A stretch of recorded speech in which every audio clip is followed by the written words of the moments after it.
We're live. Okay. Did it. I didn't. Whatever. Okay. Hello and welcome. Alright, so I've got my chat box over here. Sorry, live chat is currently unavailable.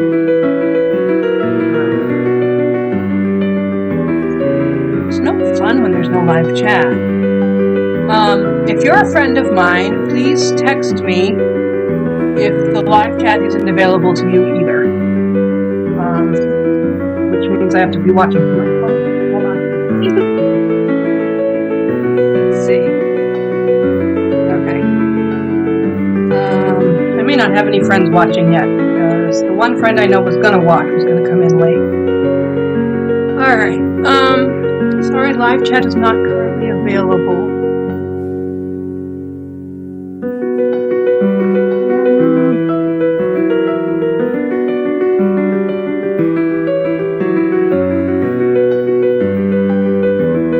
Type something here.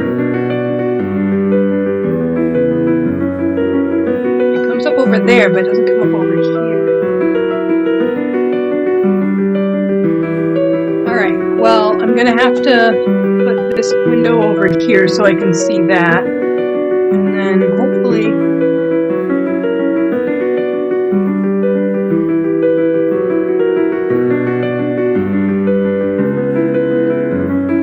I know I set it to have a 20-second delay. Okay.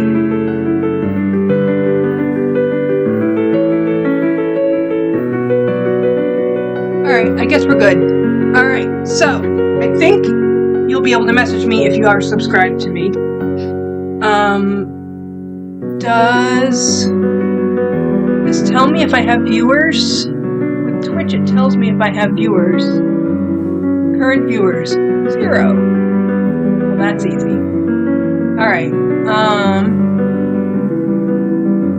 there we go. If I want to check on viewers, I guess I'll have to click on that. Let's arrange things. I don't know. It's weird because I'm using one software for the videos, and so then the software for YouTube is delayed, so I don't want to watch myself there because it's delayed. It's just weird.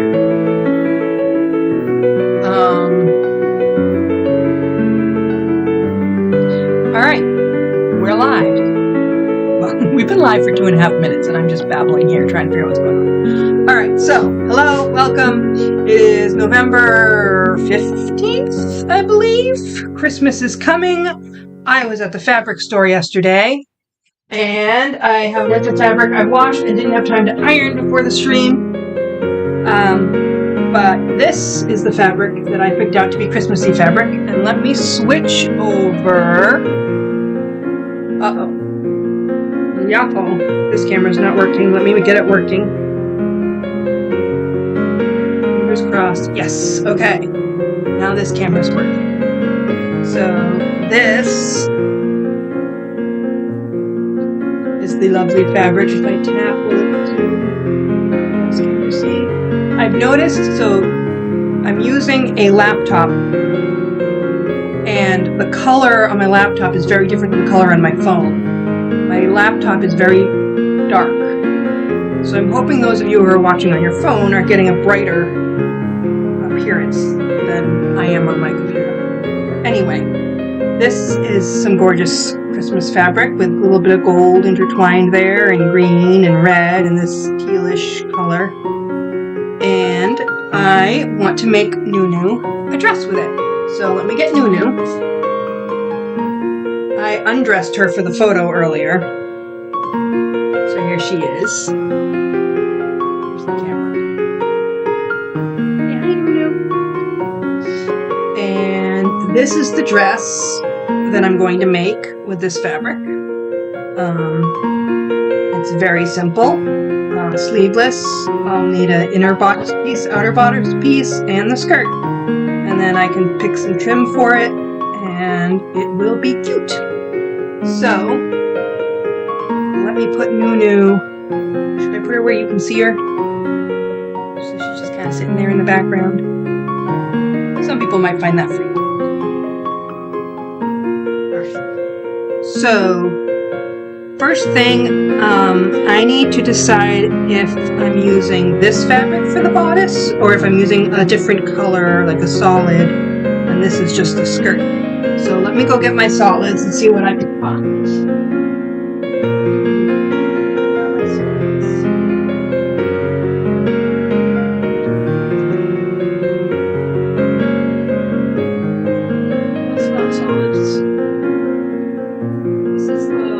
Solids. It's red and green, actually. And my other solids.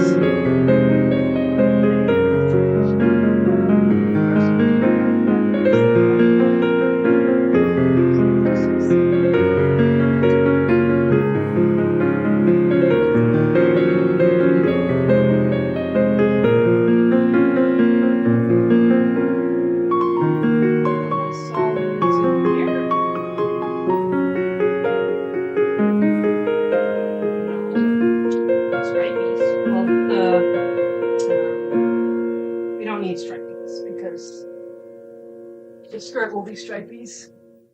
Are the solids in with the whimsical? I don't think so. Here are my solids. The solids are in with the polka dots. Alright. So, what have we got for solids? Oops.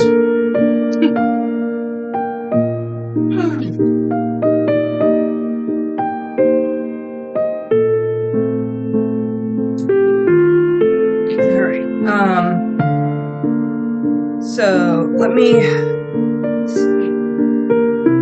We've got your standard red. And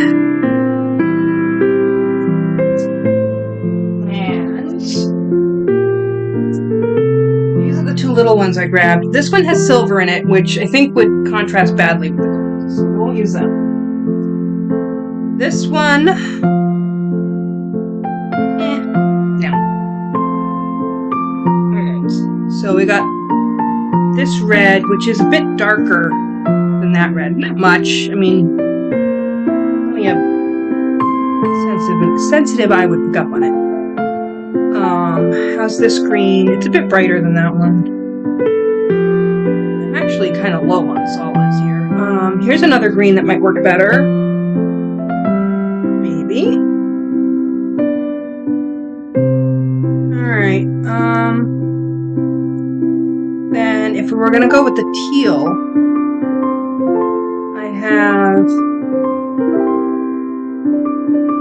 I don't want to go with the, well, do I? We'll see what the options are. Is this too light? Alright, I don't like this piano music. It's just like not in rhythm. Oh, where's my music? I do not like this one. Alright, there's no dislike button. There's a like button or... Alright, so we'll just move on to the next one. I need to use this for my regular music more often so I can make a playlist I like. Alright. So, here we are. Looking at the tealish-y colors. This one.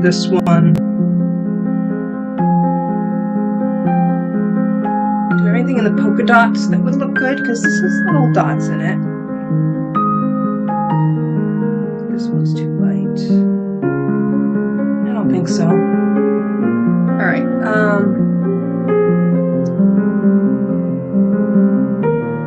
so we've got, I think I'd rather go with green or red because it's more Christmassy.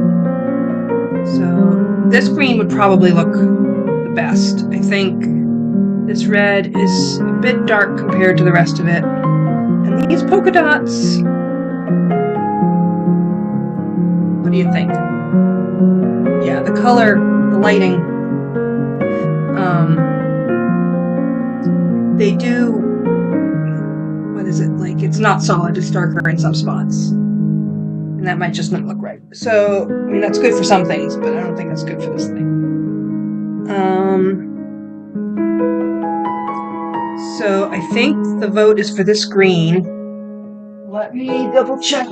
I have this green. It's a contender.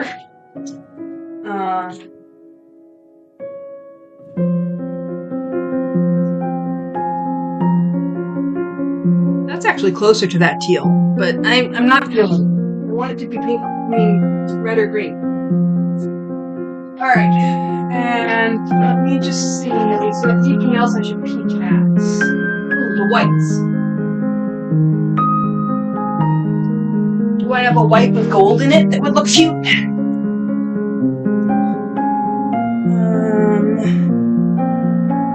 do not. I have a white with silver in it.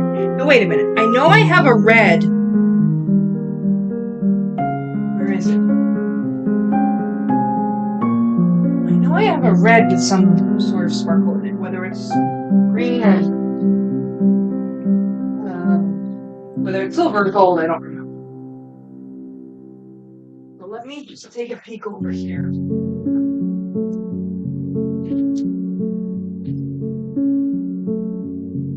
Found it.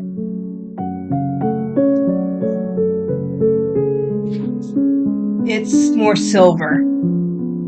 And this is gold.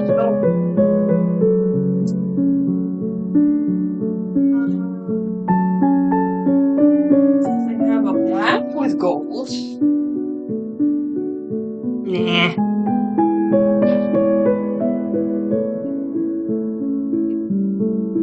Alright.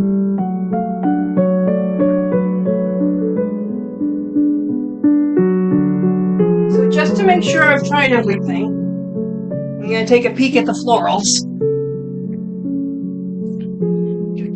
Ooh, there's this one.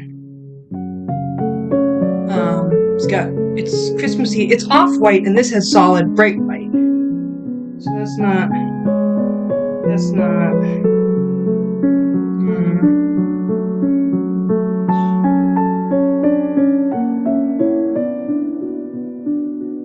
Yeah, nothing in here really speaks to me. I'll put this one back because it's, like I said, it's off-white, and that one's solid white. We want to be bright. I could do a regular white top and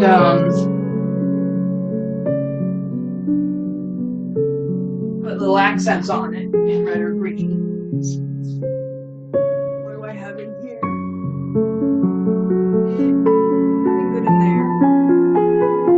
So I think the only one I haven't checked is my whimsical bin.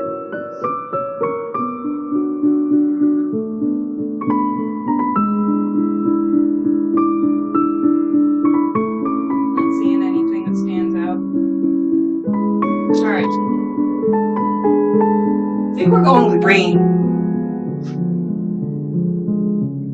And I like this green better. It's brighter.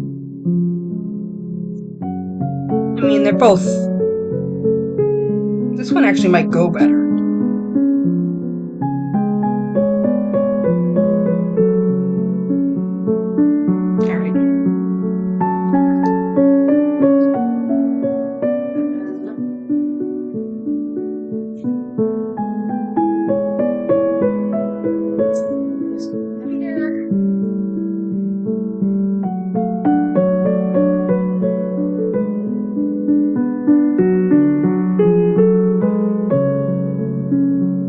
Alright. And this. Where's the dog to it? On the floor. Where else will it be?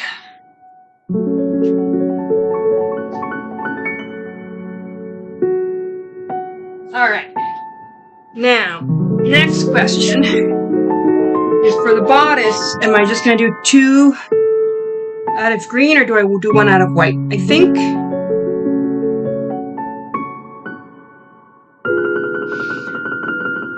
Because we're doing a solid anyway,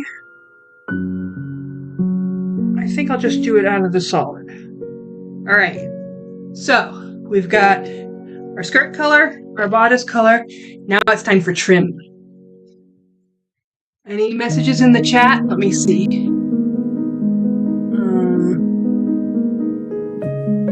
No messages in the chat. 1 concurrent viewer.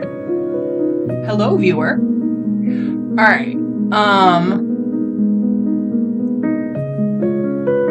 if you're able to comment in the chat, please do. If you know me and you can't, please message me. I'm trying to figure out how all this works. Alright, so we've got here. I should turn it this way so you're looking at what the skirt's gonna be like. Here. Oh, I know. I'll Marie Kondo it. Ready?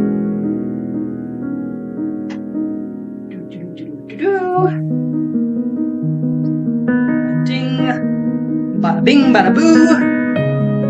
And then fold it down one, fold it down another. Ta-da! It stands up.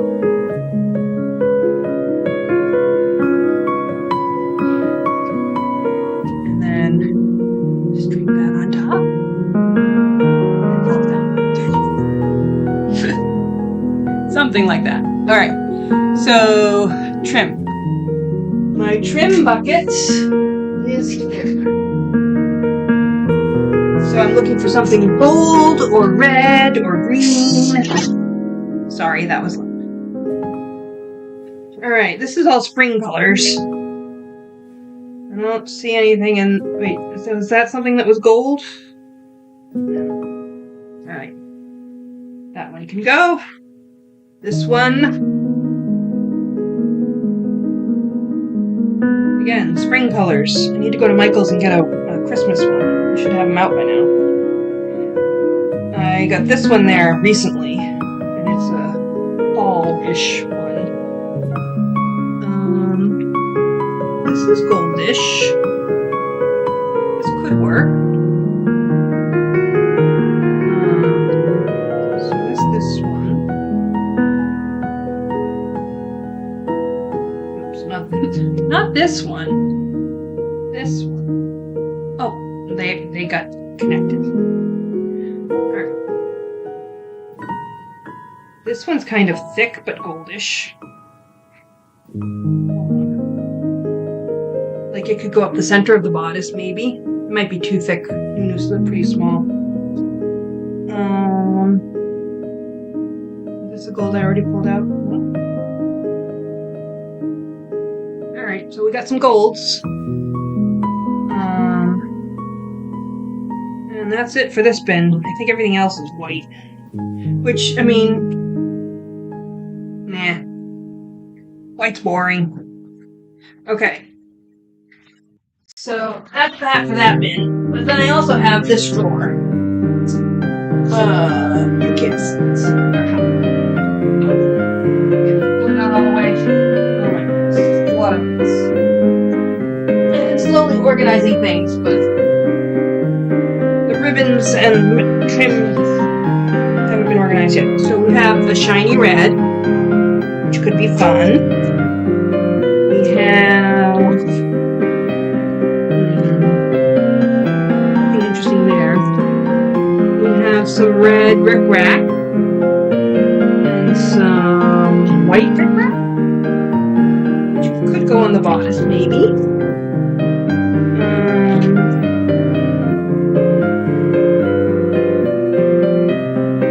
This is pretty. That would be pretty going up the center if it's not too thick. It would be definitely be good for a smaller doll. There's this stuff, I can't remember what it's called. There's that stuff in red. There's some very thin lace, but I don't think it necessarily goes with the contrast. More gold. Gold rope. Pretty thick. Not good for this project.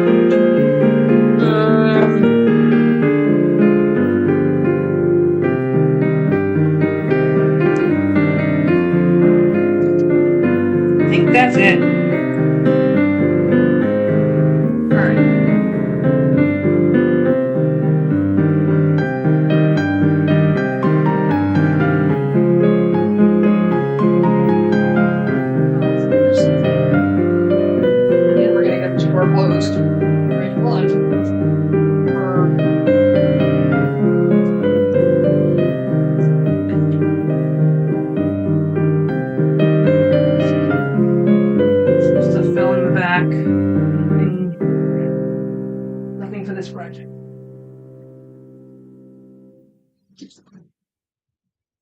Alright, so yeah, that's a no.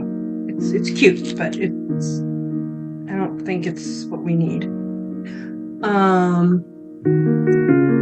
We got shiny red. We got red rickrack. We've got this gold. For comparison of size, here is, let me snap it. Here is the dress. So if this were to go across the front, it would be big, but it could work. I don't know. I don't like it. Then we've got this ribbon. Kind of like the idea of it being a waistband. This one, it's awful thick. I think it's a little too thick for this scale. And then this is kind of the same thing, just smaller.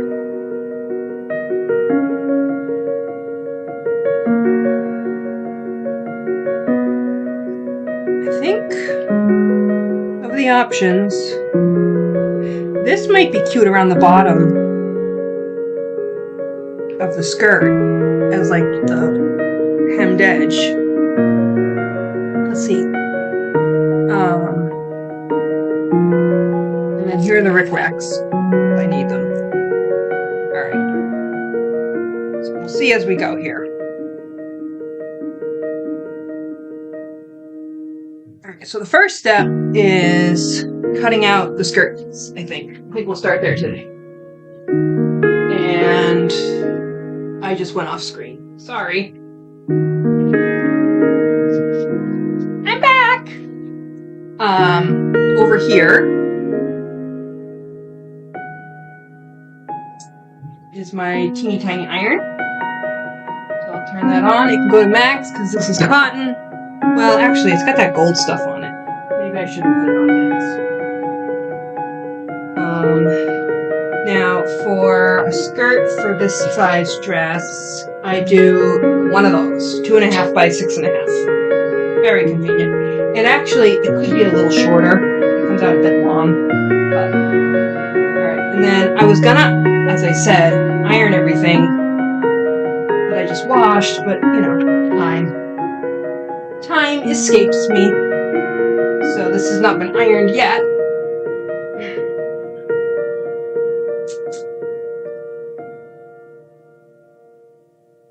Oh, is it not plugged in? Or is it? Oh no, it's getting warm. Okay. It's warm. It just didn't look like the light was on, so I wasn't sure.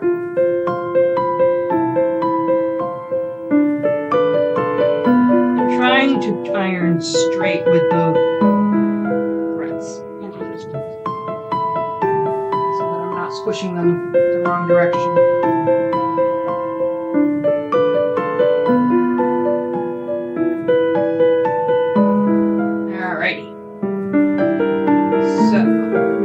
Cutting board. This is my pad for the dolls. Oh, but my good needle isn't here. I'll move my good needle to here. Alright, this I don't need right now. Alright. So now, come back over to the cutting board.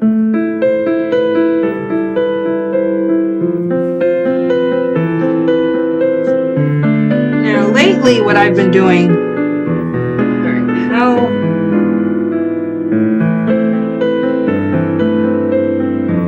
what I'm looking at is how much of a selvage edge is there. Do I want to use it or do I want to lose it? I think I want to lose it. Alright. Where are my nice scissors? Oh dear, do I have to run in the other room for them? When you're... What's this doing here? When you're crafting all over the house, you lose things. I have my nice scissors. These are my semi-nice scissors. I'll use them. Alright. So, what I'm going to do... Let's see. I'll mark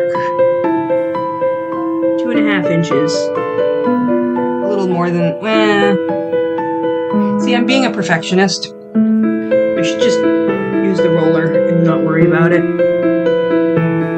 But when you're hand sewing, it's really nice to cut right on the thread line. So if you can follow the thread and cut right along it, then you're cutting, it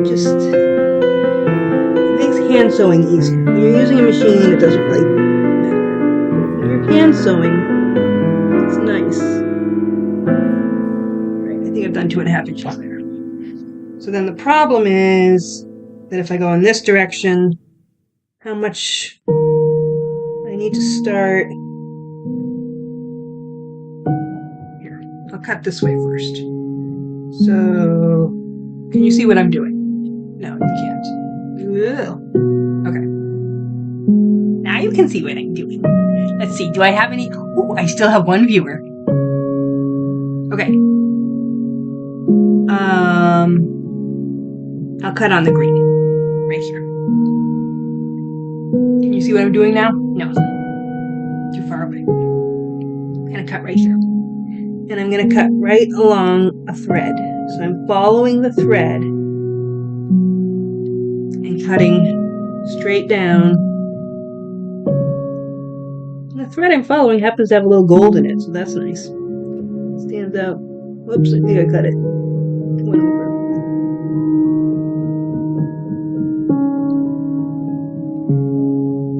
Alright, something like that is 2.5. Alright, so now I'll just cut a straight edge this way. Wait.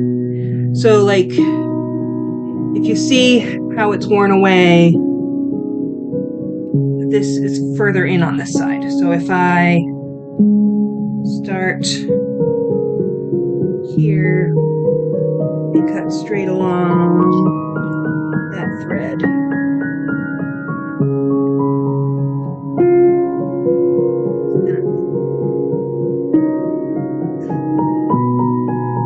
Maybe I should just do this.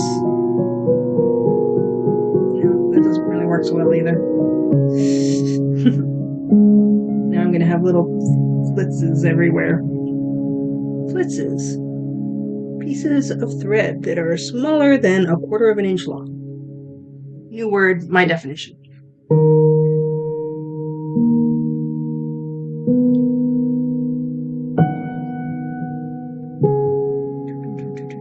Alright, I like this music. You should go in and favorite it.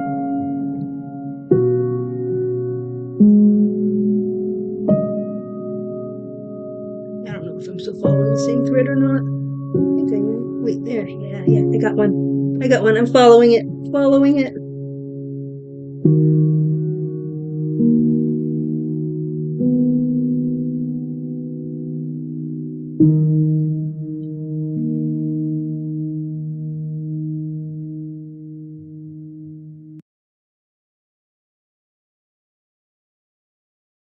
Oops, I lost it.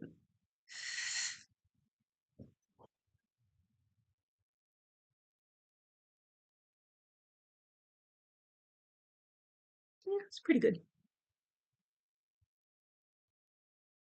I'm being way too perfectionistic. Okay. So now, after all that, yeah, I did pretty good. I think I did slowly swerve out. Anyway, it's a skill I'm working on. That's why I care. But then now I'm going to say I've had enough of that. I don't want to do that anymore. And line this up with it. And say, let's make this straight.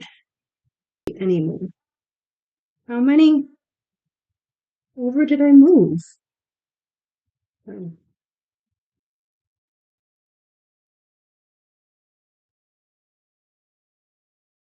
Something like that. And then I'll grab my little, and I did this like all wrong. Should have lined it up so that I was doing it on the right because I'm right-handed and all that jazz. All right. There we have our skirt piece. Yay, all that work. All right, so I'll fold this up.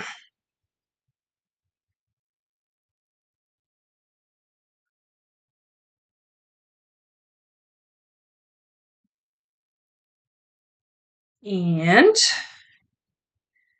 I might still iron it out at some point, but it's actually not that bad. Maybe I won't even bother till I need to use it. All right, I feel like this is all warped now. I'm gonna iron it again.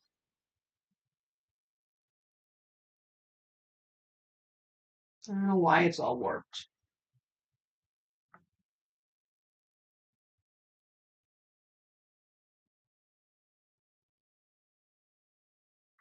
Okay, so one thought was to put this as the bottom hem. How would that look? All right, I'm gonna turn you guys around so that you're looking at what I'm looking at. And I have to put my arms around you. Big hug. All right.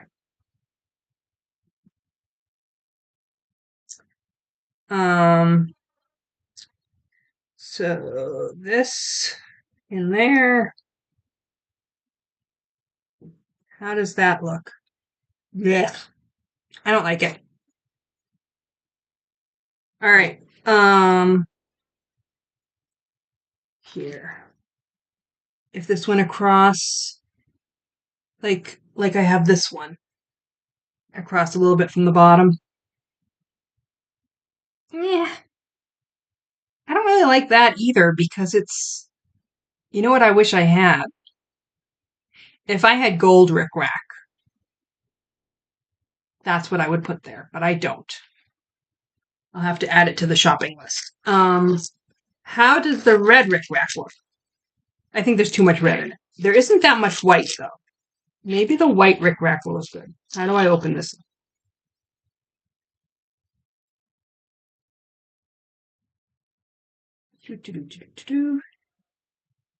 How's that look? Yeah? Or it could be like that underneath. Actually, I wouldn't mind the red underneath like that. I just don't like the red over it because the red would not contrast enough.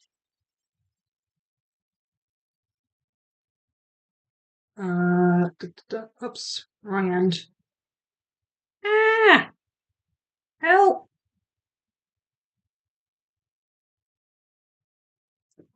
All right. So if we had it like, here's the rickrack, and we went under it like that. Ta-da! And then we could potentially also use the rickrack somehow on the bodice. So like a stripe here and a stripe here maybe. Or we could do that in white. We'll see it on the green. Do we like the white rickrack on the green or the red rickrack on the green?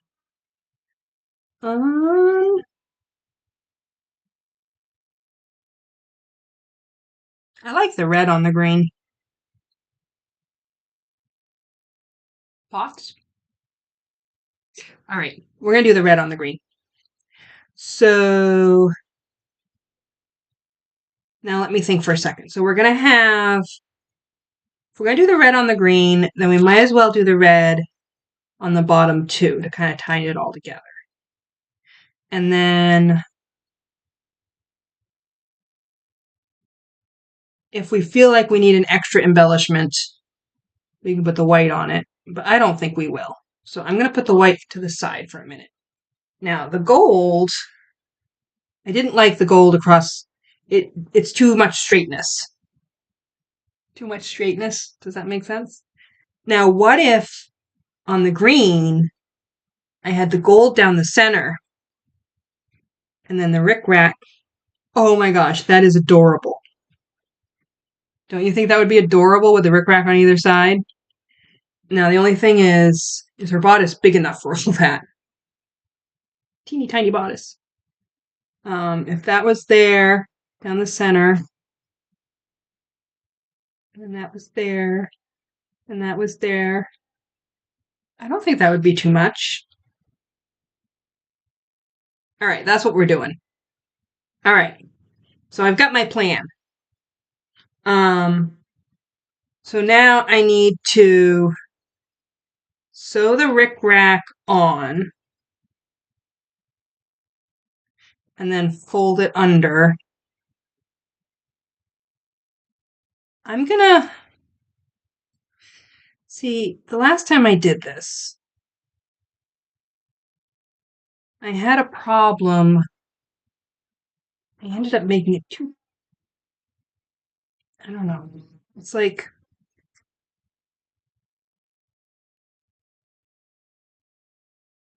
all right, we'll sew the rickrack on, but I want to sew it on. If I sew it here, sew it at 1/4 of an inch, will I have enough? Yeah, I'll have enough. Okay, so you sew the rickrack on the front. So let me mark. I'm going to do 3/8 to be safe because I know this skirt is on the longer side. So even if I end up losing 1/8 of an inch, it's okay. All right. So 3/8. Oh, I left this pen uncovered. Is it still working? Yay, it's still working. All right. And then 3/8 over here.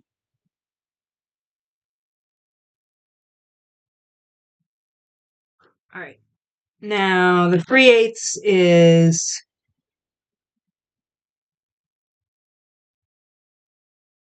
exactly where I sew it. So I actually want to mark it on the other side because I want to be sewing straight through the middle of this. Do I want to be sewing straight through the middle of it, or do I want to be sewing like that so it's just over the tops? Oh, it would just be over the bottoms because it folds under. I'm not experienced with a rickrack yet. I'm still figuring all that out. So I think I would want, if I were to do it so that I'm going in and out of the rickrack, just catching the edge instead of going straight through the middle, I'd want to do 1/4 inch. If I want to go straight through the middle, I kind of want to do the 3/8 of an inch to make sure I have enough space. So first of all, I need red thread. Let's see. This is the fancy kind. What kind is it? Made in Italy, 100% cotton. That's nice. I I didn't open my sewing scissors. I just used the tips of the sewing scissors to get the plastic off.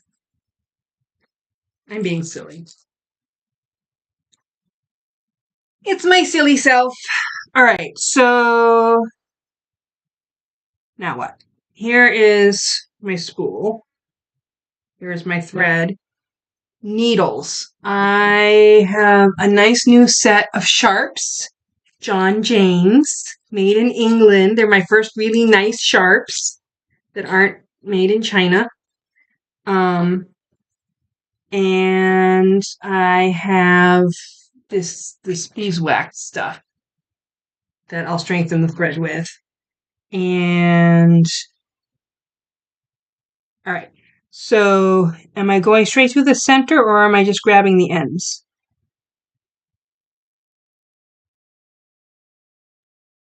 I'm just grabbing the ends, I think. So I'm going to draw another 1/4 inch line. Where's my pen?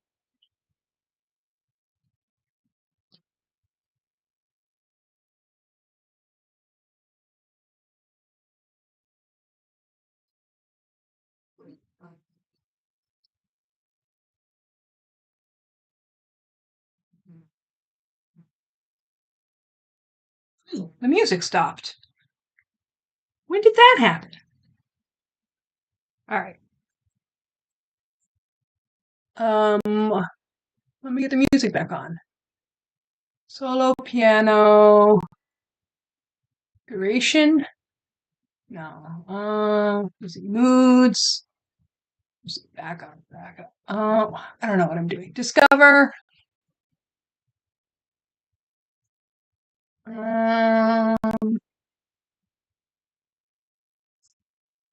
Search.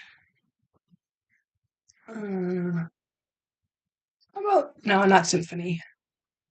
Classical piano. Subgenre of classical. Oh, okay. Let's try this.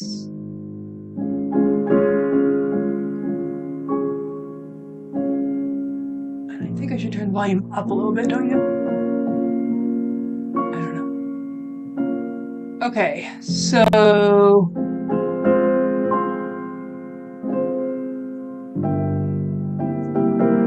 what are we doing?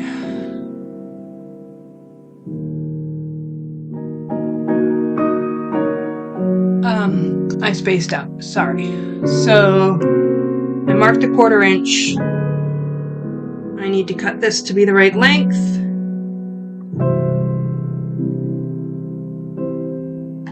And it's time to start sewing. All right, so here's the red. Does this red, where's the end? Where the end is. Is this the end or is this like bottom?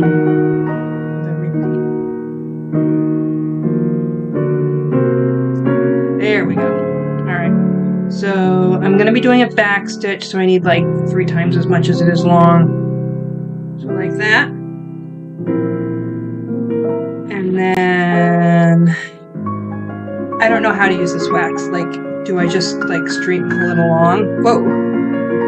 I don't know how I'm supposed to get the wax onto the thread. Can't see what I'm doing. Have to work it out. I think what I'm actually doing by pulling it so tight is like making it all spin and get taut, tangly stuff. I don't know. It's tangly and stuff. No, it's not tangly. All right, and it feels very waxy now. So I must have done something good. I also have this really cute little needle threader. So let me get the smallest of these sharps. I don't know yet which ones I like the best, so we'll start with the smallest. And put that on there. Put this on here. Close that. Pull this across. Ta-da! Alright, my eyes are still good enough that I can usually just do it myself, but new toys, you gotta play with the new toys. Alright, so now, let's see. Alright, it's taken me 40 minutes to pick out the fabrics and trim and get ready to actually sew. Alright, so first, let's see, I want to hold it this direction. So I'll anchor it here. Oh, my thimble. My thimble. Where did I put it? Do you want to see my thimble collection? This is my thimble collection.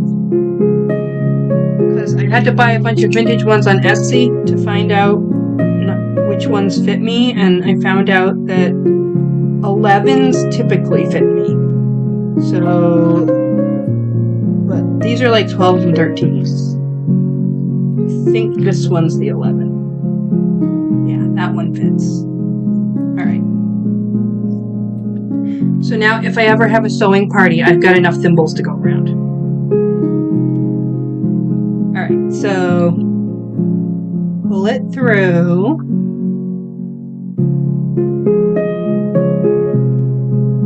Then back stitch.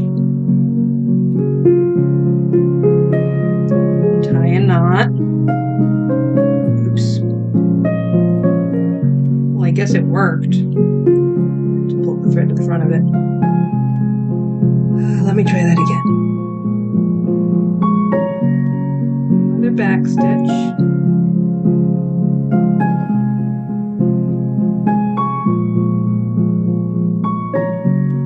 That's secure. This is all going to be folded over to make the edge of the skirt anyway, so we're fine. So now I want to come up through here. Well, actually, I'm going to make it a back stitch, so I'll come up here.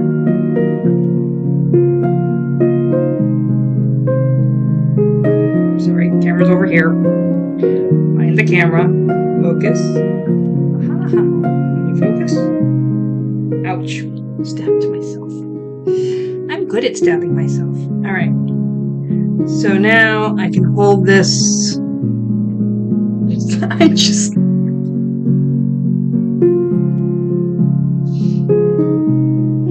This is the one I cut.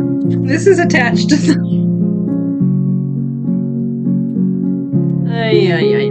Okay. Let's put this away. We're gonna need it again later when I do the bodice. Alright. And yeah, I could have used my cute little needle threader, but I just used my eyes. This has tape. Oh, when I cut it, I should have dabbed it with fray check. So let me trim it closely and dab it with fray check.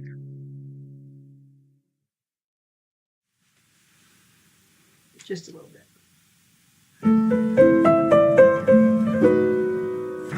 the other side.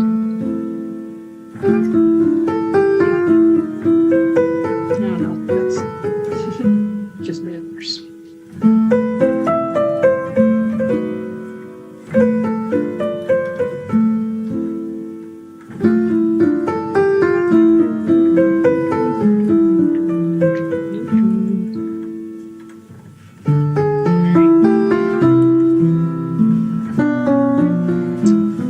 Alright. Now, what did I do with the needle? Oh no.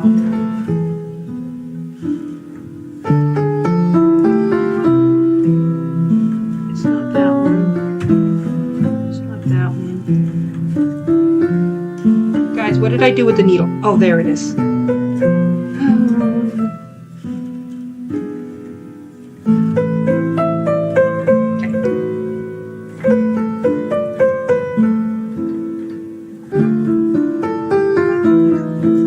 So, now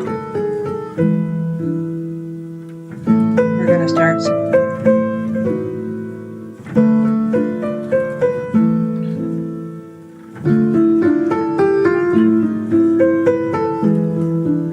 I'm going to sew the tips right on that line.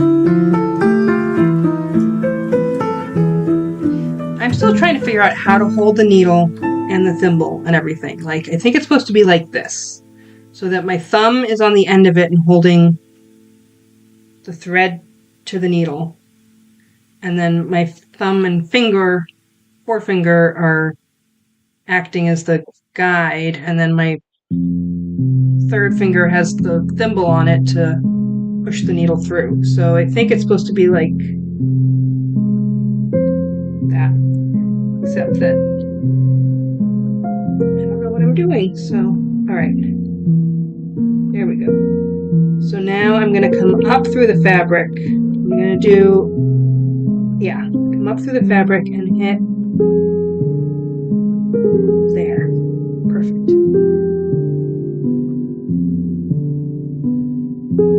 And then, see, I'm so awkward with these fingers. I'm using a thimble, but I really don't know how yet. And what I need to do is sew a large something. And as I'm sewing, really get used to a certain movement and everything. when I sew tiny things, I can't get into a rhythm.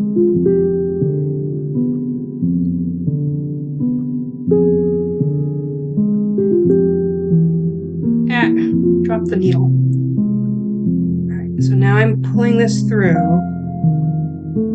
What is this? Oh, it's a thread from the fabric.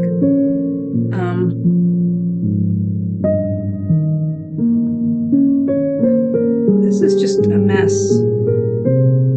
Alright, there we go. And come up through that line.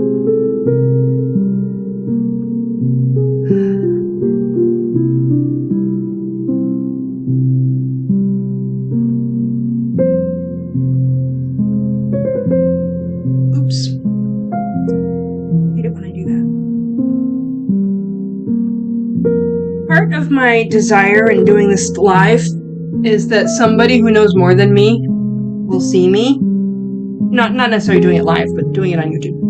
Someone who knows more than me will see me and point me in the right direction. Because sometimes I really don't know what I'm doing. I'm just experimenting. So I heard someone mention tailor's tape. And what a tailor's tape is it's a tape, I think. I haven't researched it. I just heard it and then heard the general idea and was like, whoa, that's an awesome idea. Can I use that with the dolls? And I think a tailor's tape is they would take the tape and mark it with the lengths and distances and widths and stuff of the person that they're working with.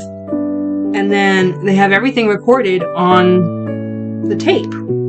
And then they can have the measurements written down, but they also just have this tape, this long piece of paper that has all the marks on it for, everything. So I tried making tapes like that for the Twinkle dolls. Now, the Twinkles are 6-inch dolls, and their heads are half of that. So, okay, that's an exaggeration. It's not half. But it's their heads are 2 inches of it, and then the rest is only 4 inches. So it's this tiny little body, and I'm trying to make these measurements, and it was crazy. It was fun, and I think I learned some from it. But what I really ought to do is research what a tailor's tape actually was and how they used it, because they'd had centuries to figure out the best way to do things as opposed to my brief 37 years. Oops. See, I was afraid it... No knots. You're not allowed to knot. You're high quality thread. Okay. And you've been waxed. Alright. So I'm going to look up tailor's tape and the proper way to use it. And then I should probably try it on a larger doll first. But I had the idea and I wanted to try it out, and the next thing I was making was for a 6-inch doll. So it's just, that's the way I am. Impulsive.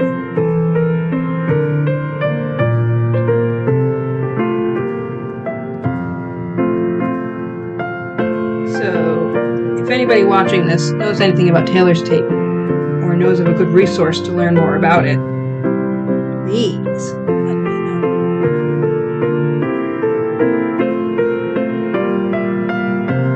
When I was looking for a musical option, there was acoustic guitar, and it was Christmas. And I'm like, well, I'm making a Christmas dress, but I really don't want to listen to Christmas music quite yet, because, it's not even Thanksgiving yet. I'm a advocate for starting Christmas music the day after Thanksgiving, or even Thanksgiving night. I like Thanksgiving night, not Eve, but the night. I like to watch Miracle on 34th Street, because that movie starts on Thanksgiving and ends on Christmas. So I feel like it's the perfect start to the Christmas season.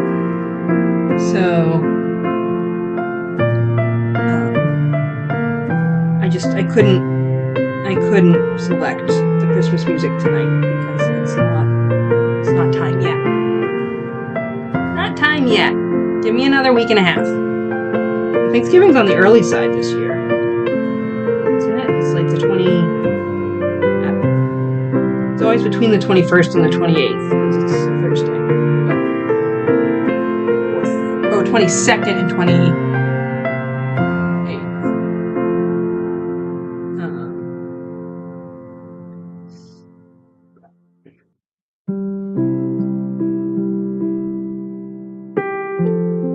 Hand sewing takes time. I want to get faster at it, but that also takes time.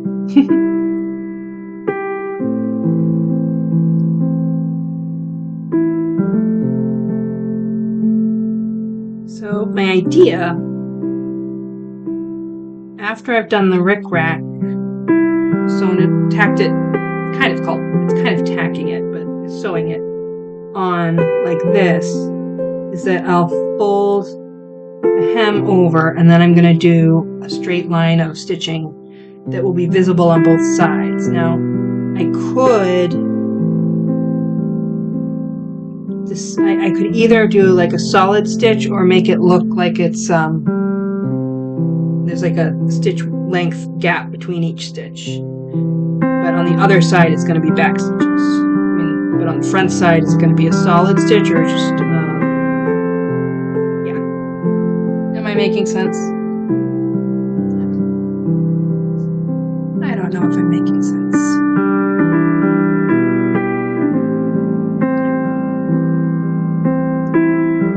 Do finish this row. We're almost there. Can you see what I'm doing? I'm sorry. I haven't gotten used to having this camera on my hands yet.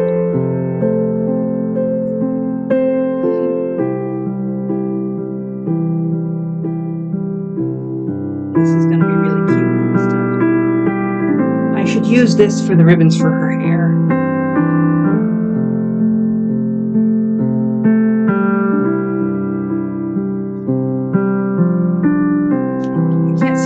She's too far away. She's just observing. Oh, you still can't see her. Alright.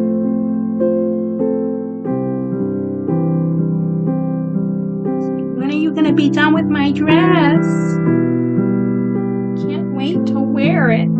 I get the first Christmas dress of the season. About a whole yard of the fabric, so I'm hoping that I can make a bunch of cute little Christmas outfits.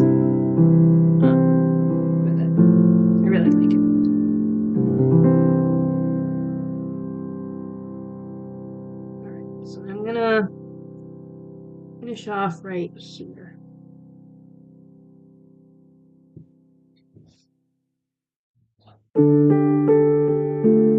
Alright, so there's a nice straight-ish line. It's okay. It's going to be hidden. It's actually not that bad though. Alright, so I'm going to tie a knot.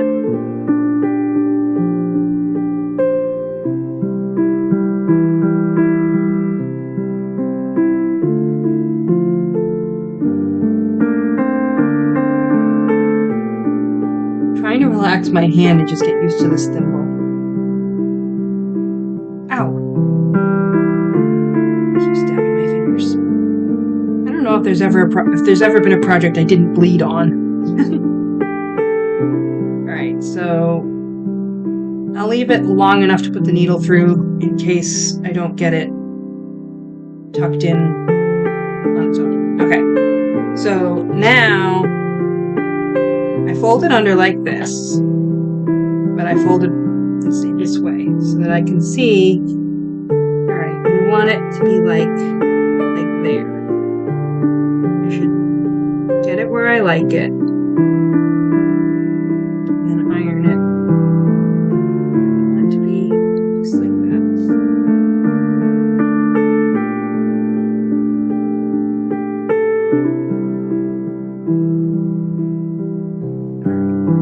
So now let me iron that.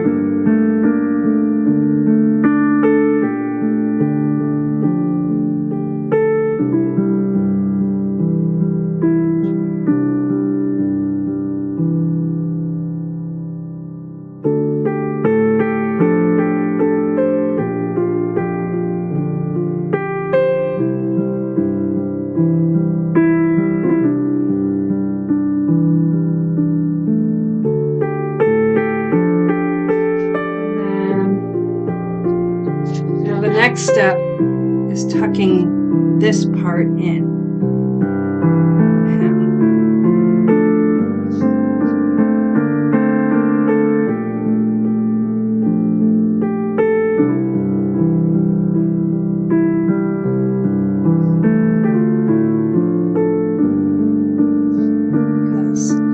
Working really hard at managing. Oh, you can't see what I'm doing again. I've been working really hard at managing to have no exposed edges of the fabric and everything, you know, all the loose ends tied off nicely and cleanly and professionally. Alright, so I know you can't see my ironing thing right now, but I'm just ironing that flat.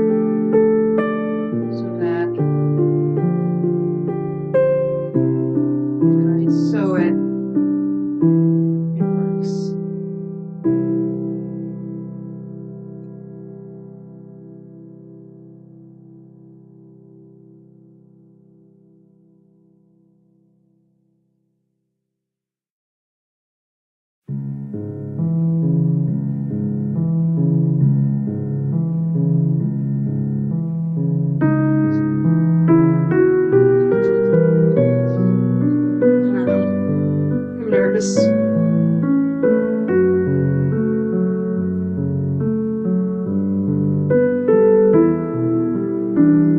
nervous that I'm not going to always catch enough of the raw edge.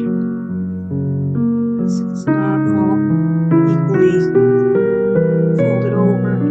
It needs to be that much.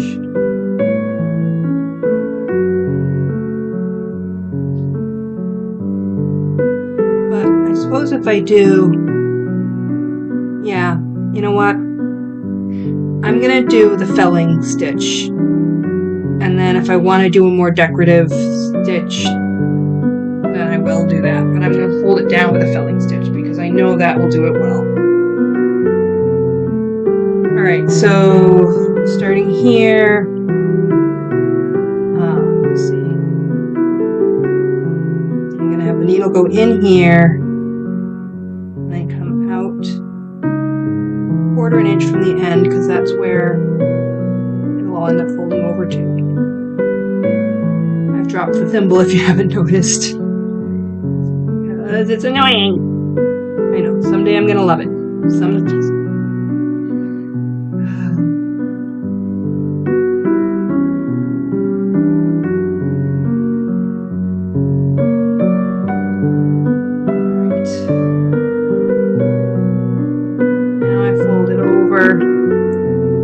This direction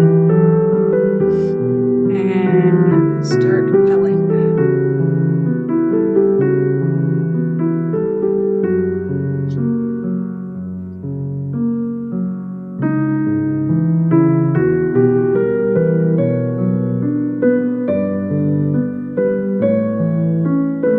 Felling doesn't take long. Felling is a very quick stitch.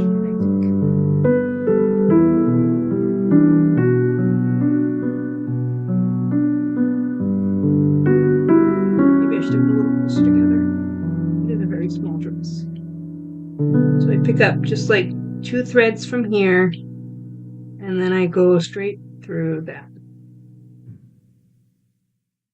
And I do that. Alright. So 2 threads, and then through that, and then if I'm holding things right, the thimble is behind the needle. But if I'm not holding it right, the thimble is swinging out into the air because I don't know where to put it.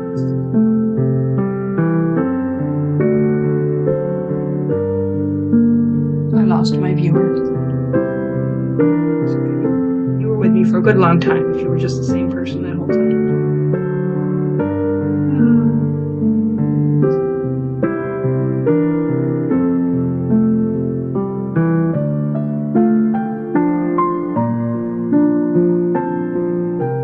Gosh, this would be faster if I weren't being so careful, but what the thing is, doing it so slow and careful now, someday I'll be able to do it so much faster and quicker and neatly and keep it neat while I'm going fast.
Oh, I'm putting myself to sleep. I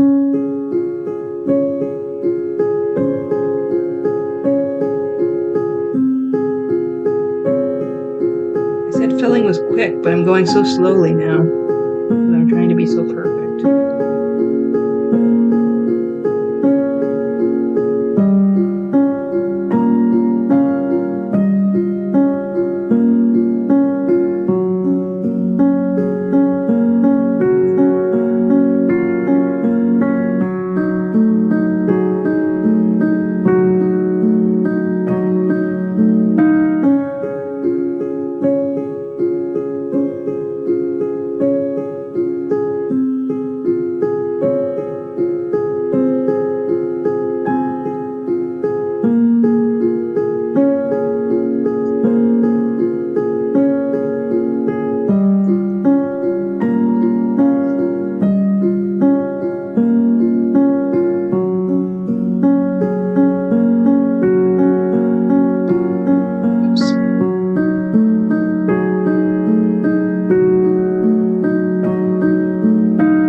First you put the needle through,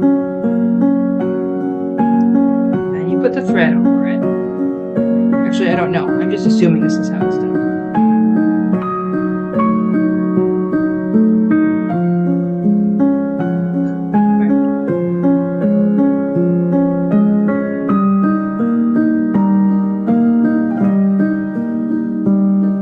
Question is,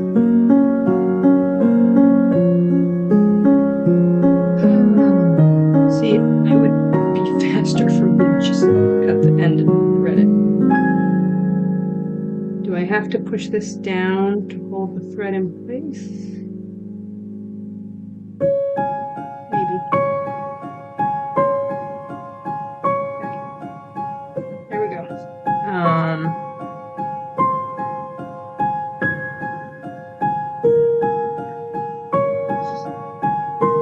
On with the felling.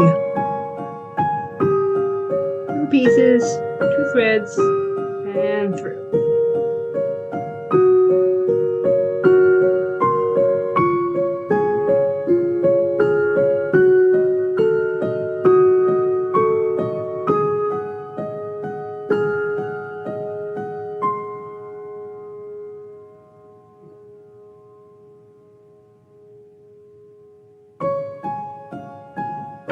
Oh, see, it's starting to unroll.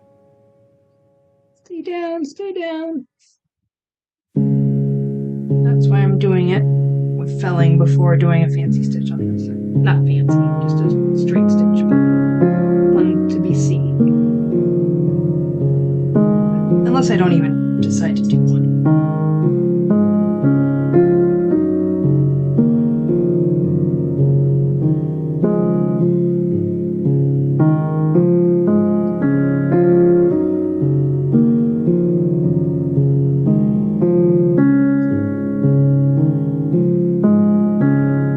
See, I've stopped paying attention. I made those last 2 bigger.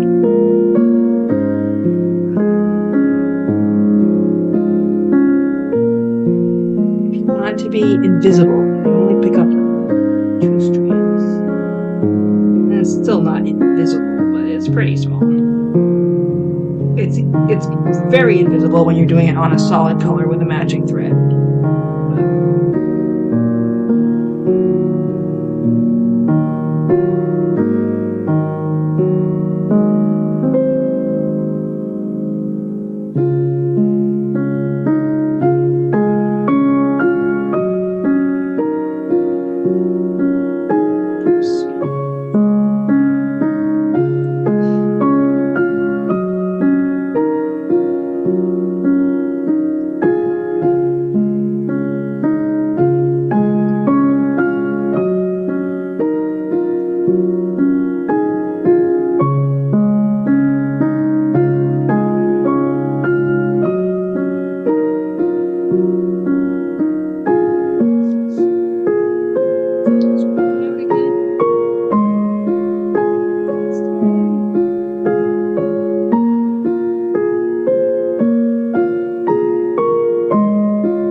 I just had a thought.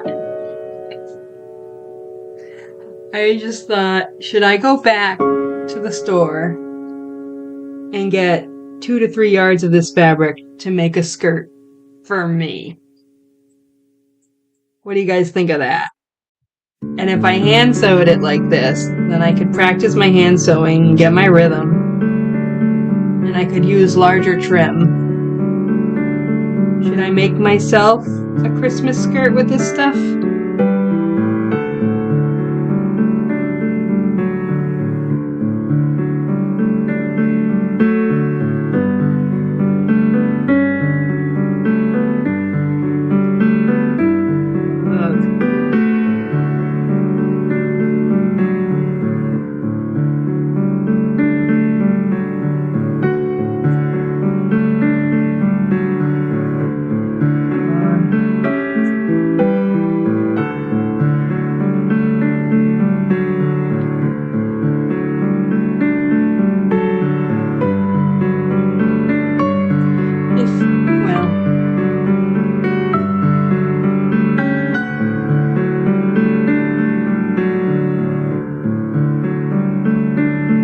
Might. Oh, that was Clyde. He dropped his bone.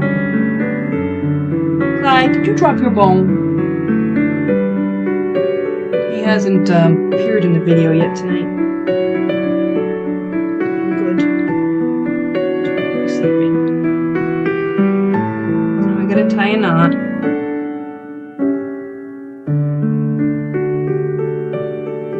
Anyway, all the way across.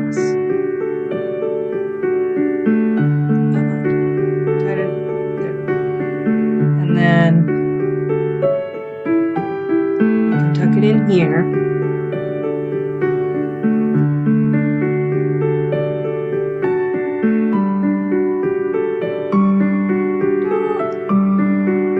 It's hidden. Alright, this is my penny, so I'll use it, but I just need to be careful where I put it because I don't want to lose it with the other not so nice made in English needles. Made in England. English. Yes. Do you have English needles? Well, yeah, I guess that works actually. And then this ended up getting tucked in the wrong direction. So, whoops.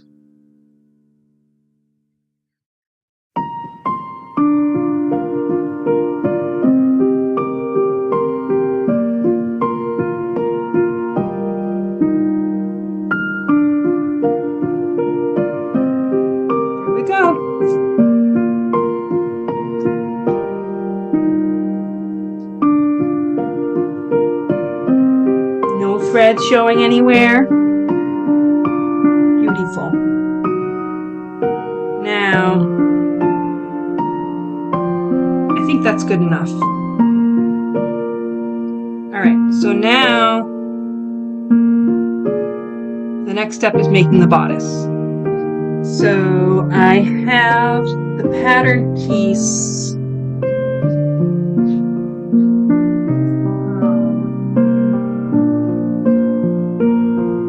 It's not in here. I thought I left all the things. Sprout stuff in here.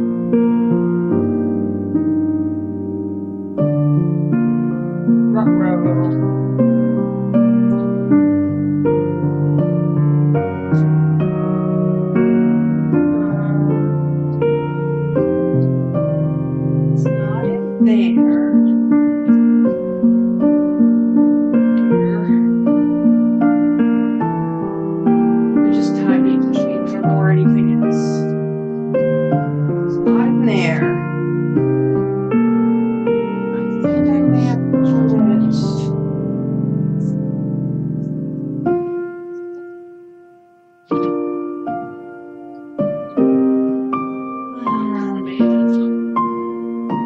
Where is it?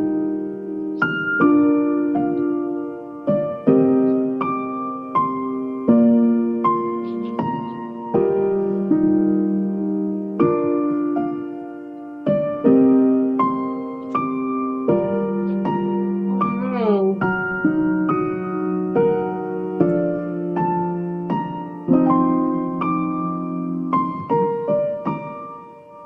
have a little baggie that has all of Nunnu size pattern pieces in it.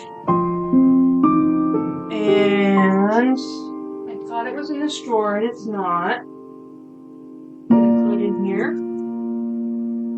No, but there is stuff in there I need to clean out.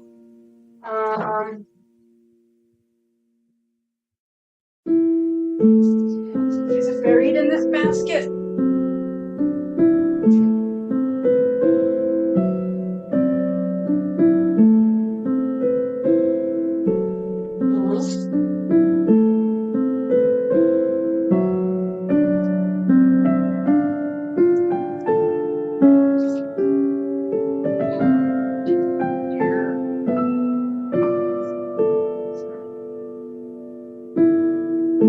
Not somewhere on this tabletop. I don't see it. It's not in this basket. I'm in this basket over here. Wait, is it in this one over here?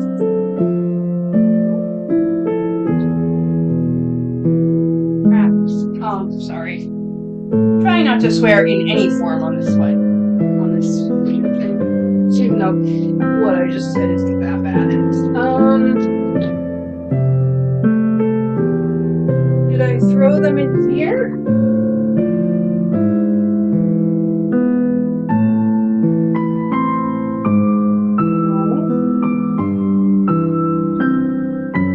Are they in here and I just didn't see them?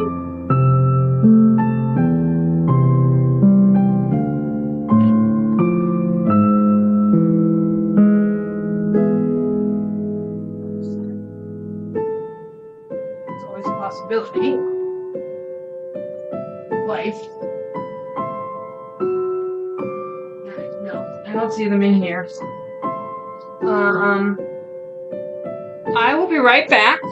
I am gonna go look in the living room. So I just come with me.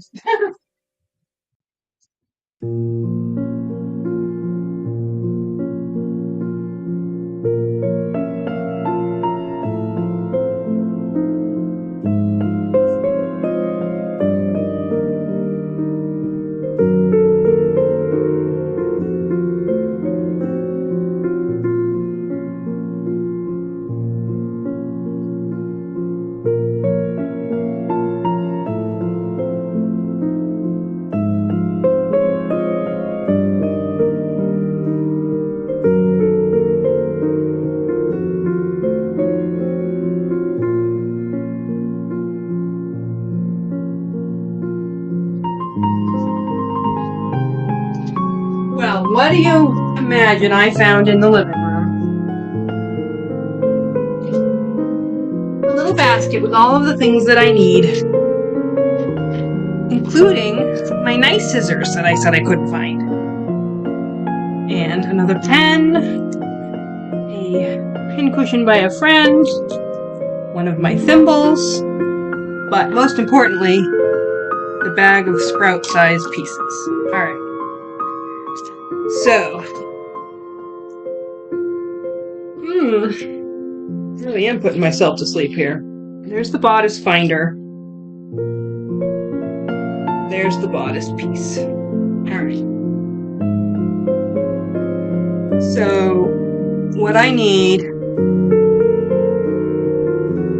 is 2 pieces of this green, roughly that big. So I'm gonna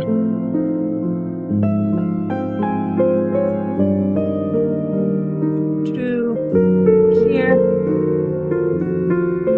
and I'm doing that, trying to cut along one thread thing, just because I like to practice it right now, because I'm a beginner at all this, and I just got really sloppy. Alright, and now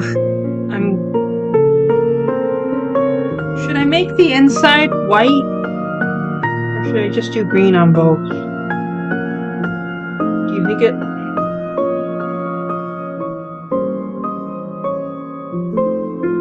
I'm just gonna do green on both. Okay. So if I fold this over and make sure I have at least 1/4 inch. I want to go to like here. All right.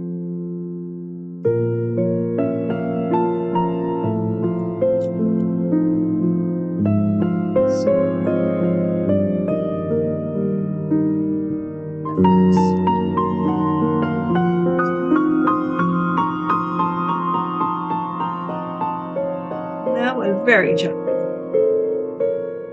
I'm coming at it from an angle and not doing it properly. All right, so I'm gonna go iron this and fold it in half.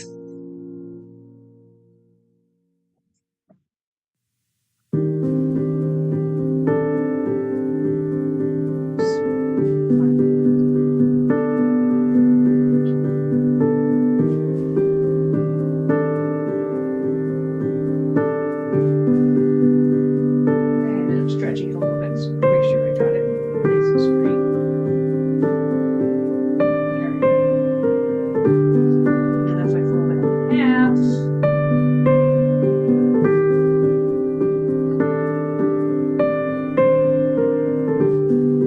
alright. So when I'm making a bodice this tiny, what I typically do is draw it on one side, then sew parts of it, and then draw it on the other side and cut it out. So hopefully this blue marker will show up on this green fabric. If it won't, I'll have to get out my white pen.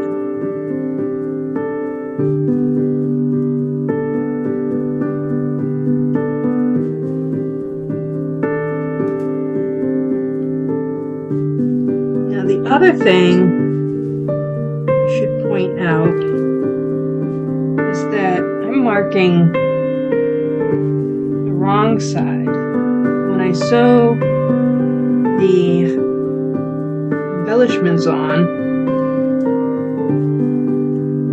you can barely see it. Alright, I'm going to get the white one.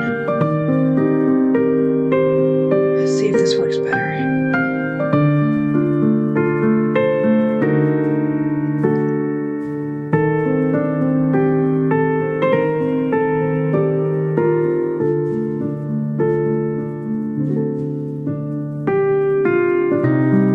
Is working much better.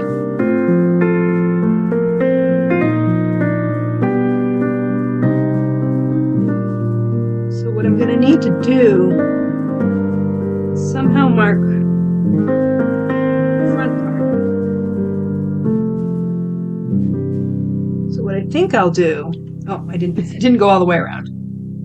Can you see what I'm doing? Yes, mostly part of it.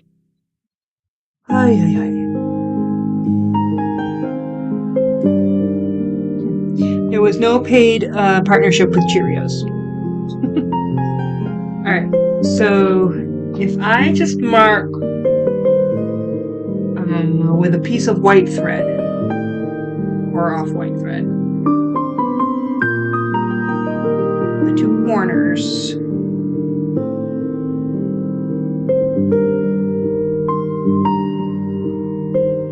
if I just mark, this is the corner,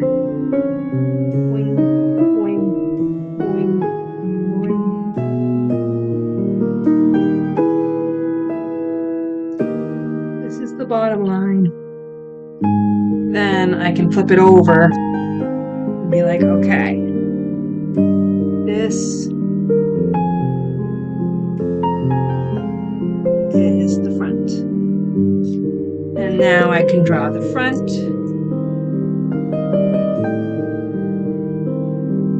Maybe I should have done the front first and then figured out the back from there. Figure it out. So now what I want to do is sew on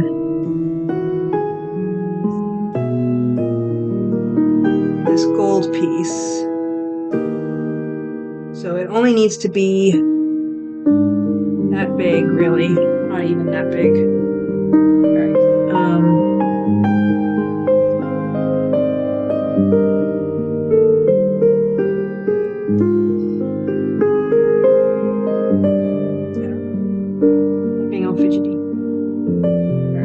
then I need, where did I put,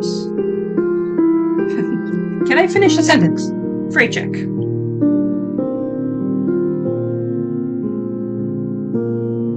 Then I need, where did I put?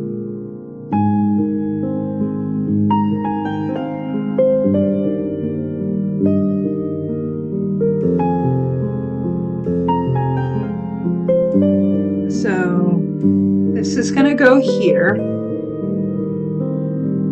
And then, you know, it would be really nice if I planned ahead. I could do it now though, hold on.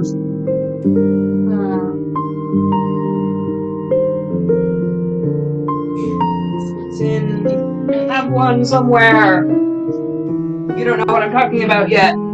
Set it, because I don't finish my sentences. I'm looking for a small embroidery hoop.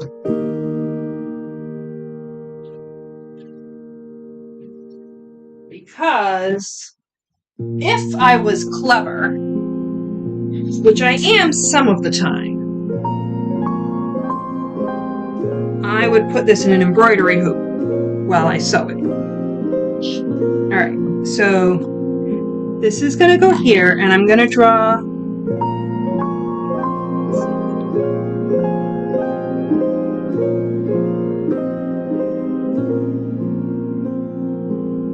a line to help me line it up.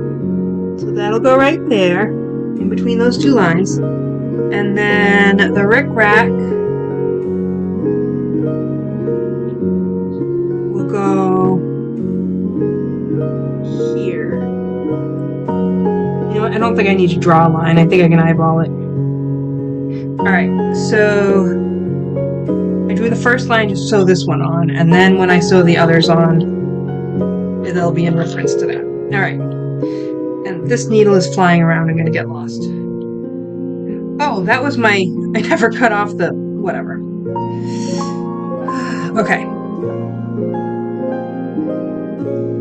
I know, I'm still not speaking in complete sentences. That's not tight enough. Come on. It's an embroidery hoop.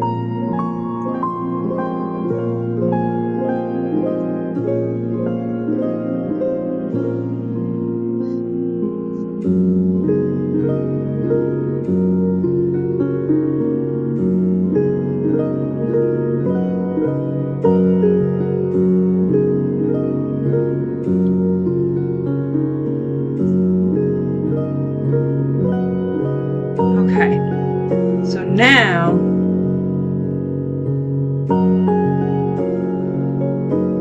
I can sew this in place. And I need a goldish colored thread.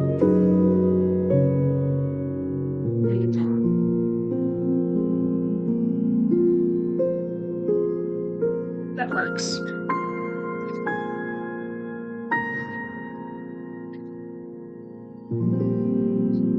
Alright, so where's my nice needle? My nice needle's over here.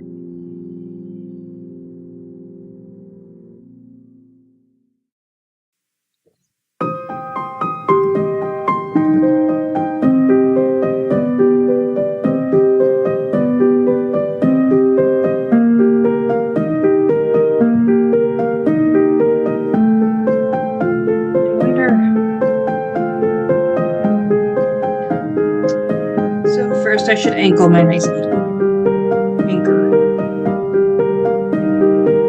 Anchor it just below the line, so it's not visible.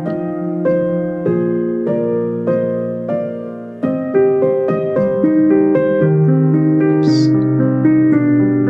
I went through the thread again.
and figure out what the max amount of time I should stream is.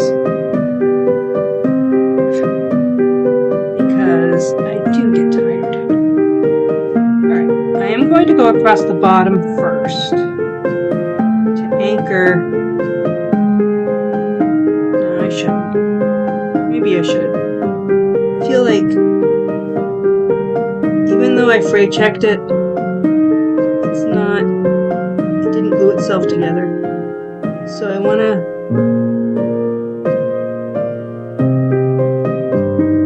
wrap it tight.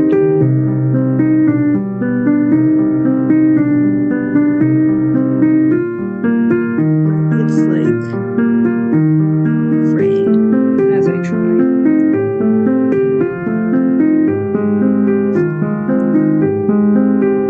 Oh, there we go.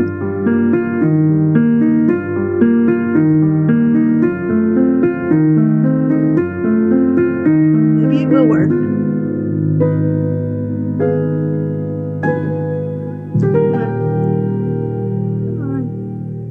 To come down here. Should have let the fray check dry. Fray check dry. Didn't. All right.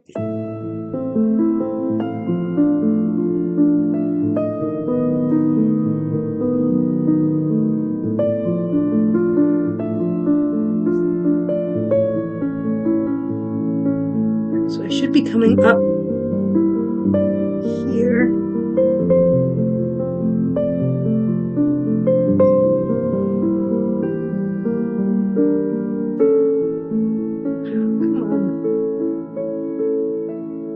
If I haven't made it clear yet, I don't know what I'm doing. I'm just causing one disaster after another. Alright. So that goes down there, and this comes up here.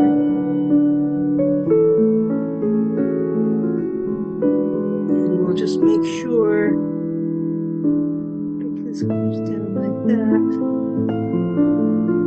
There we go. Something like that, and then this will go around the rest of it. Oops, I have to go down that way.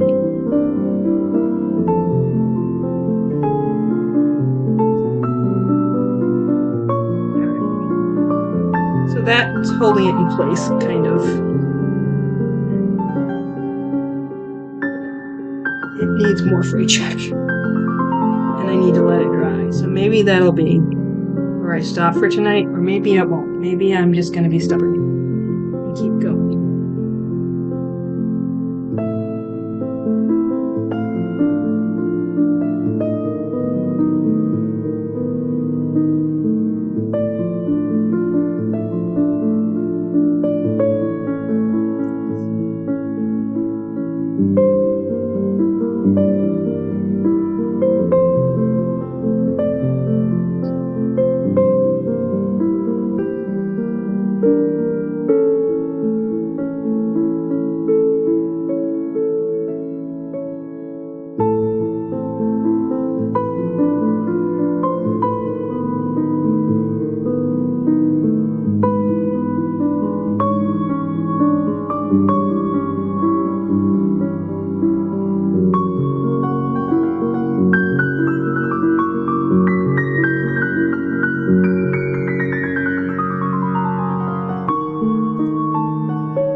I'm making a mess of things.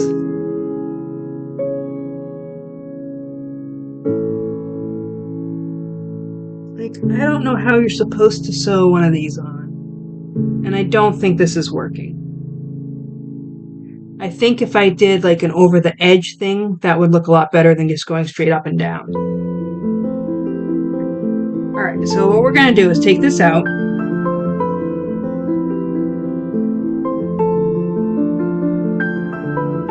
Can, or just cut it out if we can.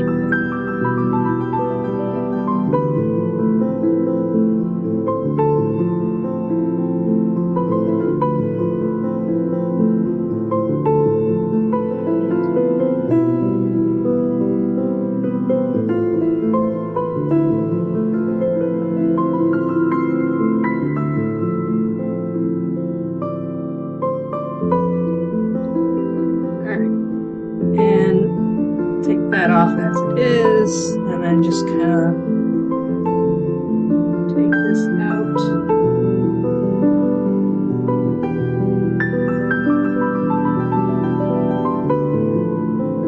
That trickling makes me think of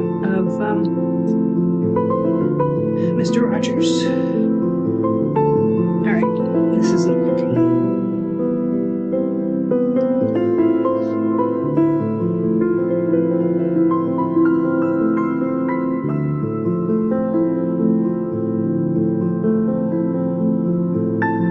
I just had a thought. It's going to take some experimentation.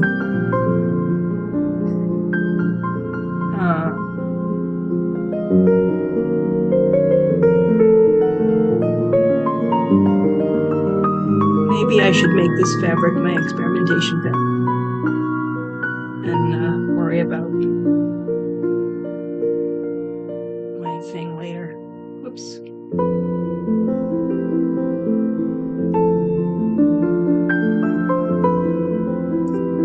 So what my thought was, what if I, instead of using gold, I used red to tie this gold thing down?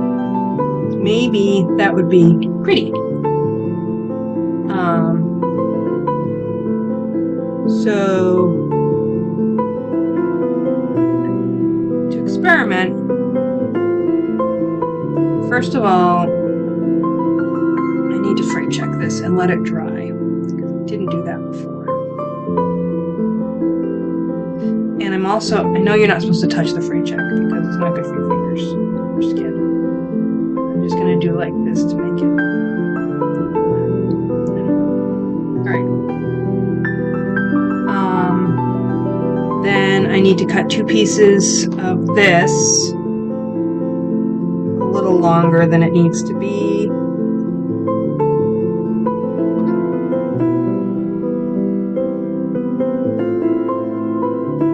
Enough. Actually, that might not be, it's depending on which way I turn it. Because it is going to land right. Alright, I should make it a little bit longer than that.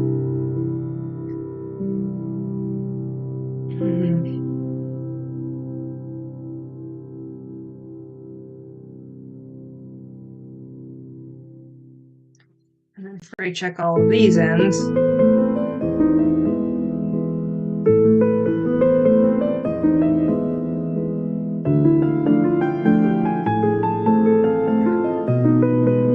Those are drying. And I freight checked that end, but I need to cut.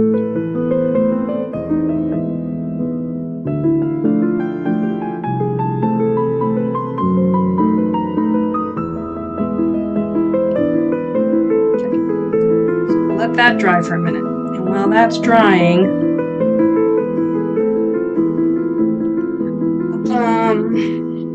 I don't know what to do while that's drying.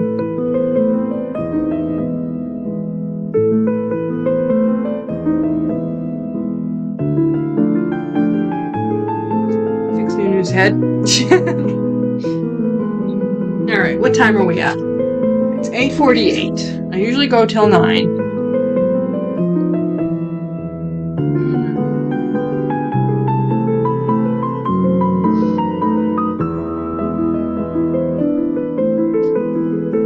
Freight check this end. Is that the end I already freight checked? Maybe freight check doesn't work with this because it's polyester. Yeah, see, it's melted on that end. This is... No, I didn't freight check this end yet.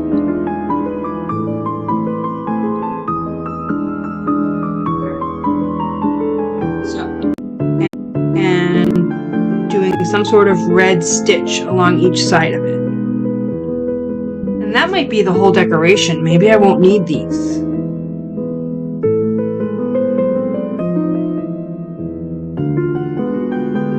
don't know. What do you think?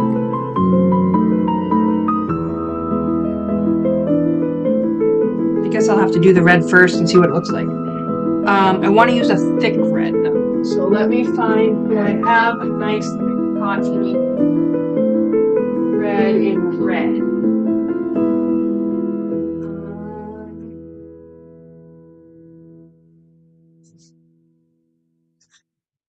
Those are thin. This is orangey.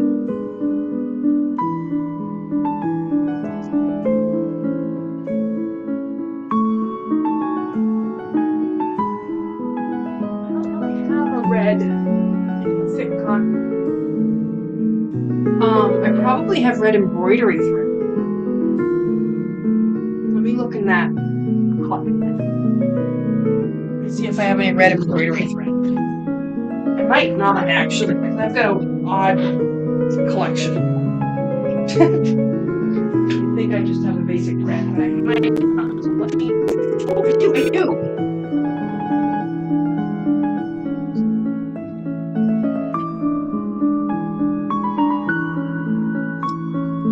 Alright. So.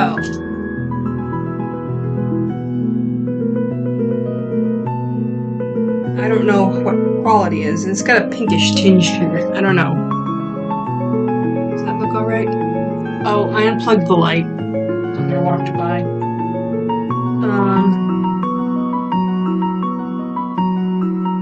Is this that same red? Yeah.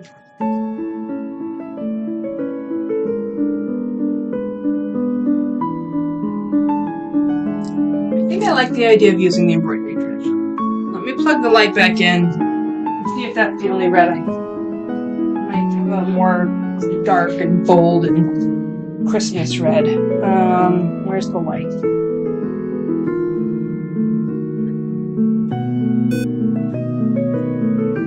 There we go. That's the light. Now embroidery thread.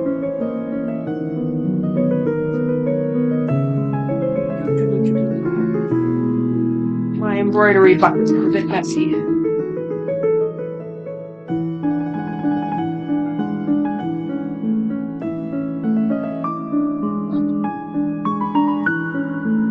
Oh, you know where I might have some though? Of course you don't. I have some embroidery thread set aside for the project making little faces on these little dolls. So if I look in here, oh no, that's more of a rose red. Yeah, that doesn't, I don't have a dark bold red. This one will have to be good enough. What is it? What if I had a dark bold green? I might, hang on. Wait, there's this green, no, that green's flat. Like if I had a darker green. I think I had an embroidery kit that had like 3 different greens in it. And one of them was dark.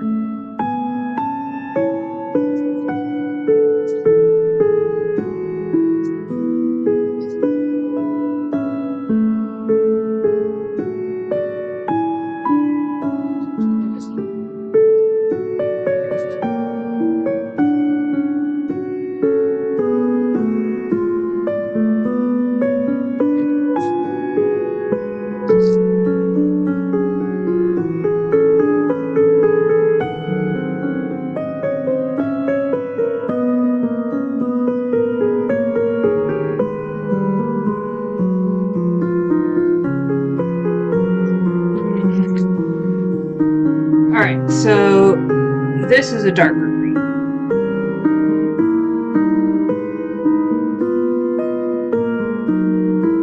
This is more of an olive green.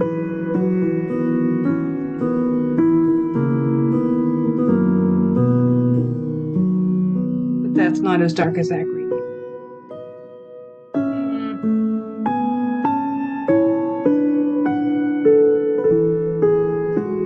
Might be cute. It would be a pain for me though. I'm terrible at it.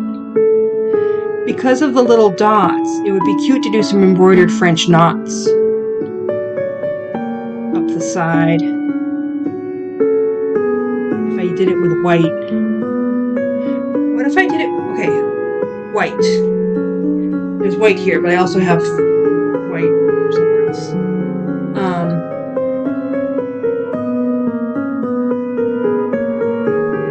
if we used white?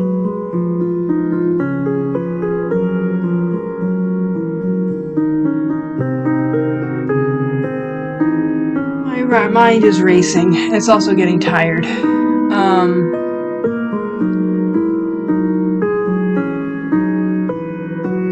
If I didn't think French knots were a pain, I would do little white French knots going up and down. But I do think they're a pain. I can never do them without getting everything tangled and making a mess.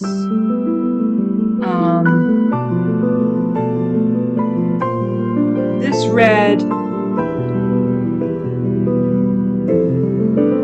I like this red better, I think, than where did I put it? I've lost it. Threw it on the floor. I liked it so poorly that I threw it on the floor. Like, which of these reds do you like better? Come on, seriously. I guess this one does go with that. This is rich and dark. Yeah, this one's okay. I can't make up my mind. Alright, so let's experiment. Is this dry enough? It feels crispy. Alright, so what I want to do is take this red. I cut it about 36 inches so that when you fold it in half, it's about 18. And then go one thread out. You can grab one thread. One thread out.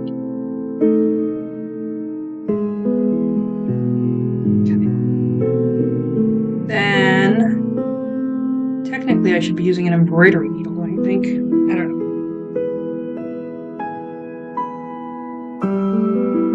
I'm gonna need the little birdie for this one. I think that was Clyde's one. Oops.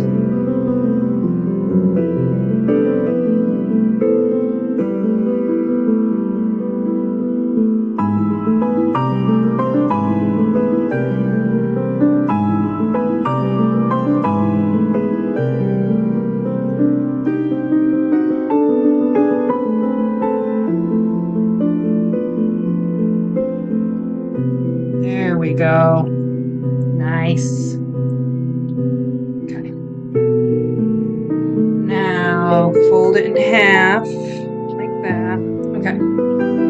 So what I want to do is come up with an idea for how I'm going to sew it up the sides. So first I have to anchor the threads, of course.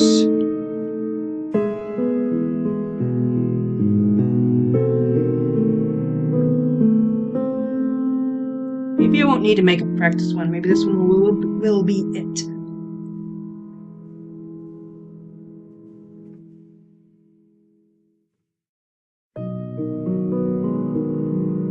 Okay. So now here's this.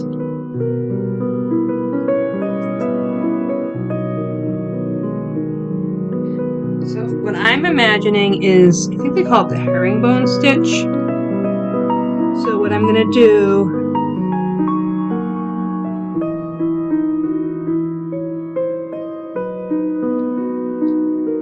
I'm going to come up here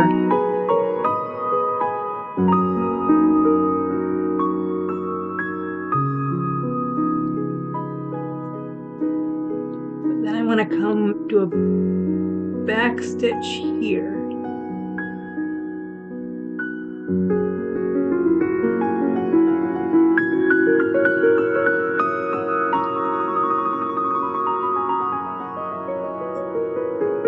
And then come in again here.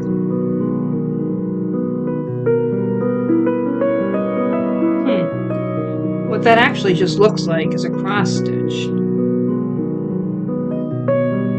don't know what I'm doing. I'm experimenting.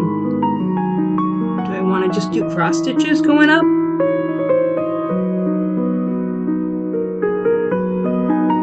I could. Now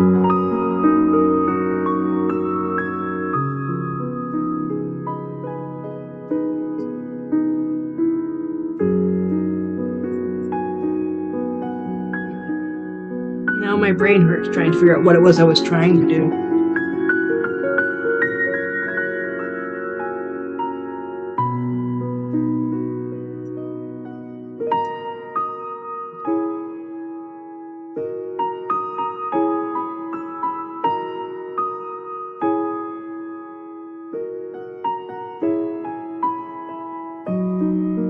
What do you think? Just plain old cross stitches? I'll do another two to see if they work.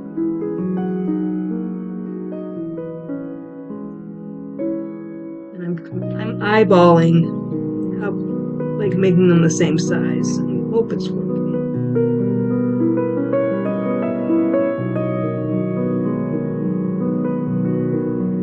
Actually, backwards cross stitches if you're an actual cross stitcher. What is that?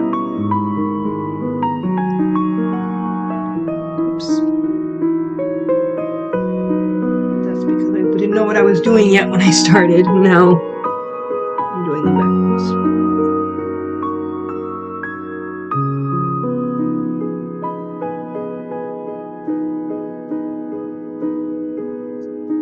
What do you think?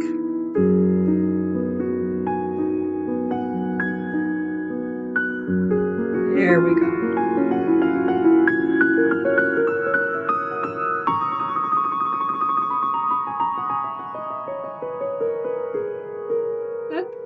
That's okay. But it's not really what I wanted.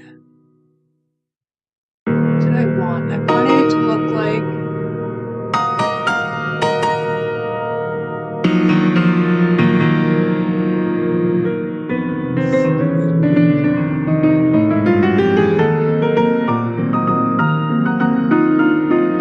if I do this, would then the other trim be too much red? I could do white rickrack going up the sides. That might be good.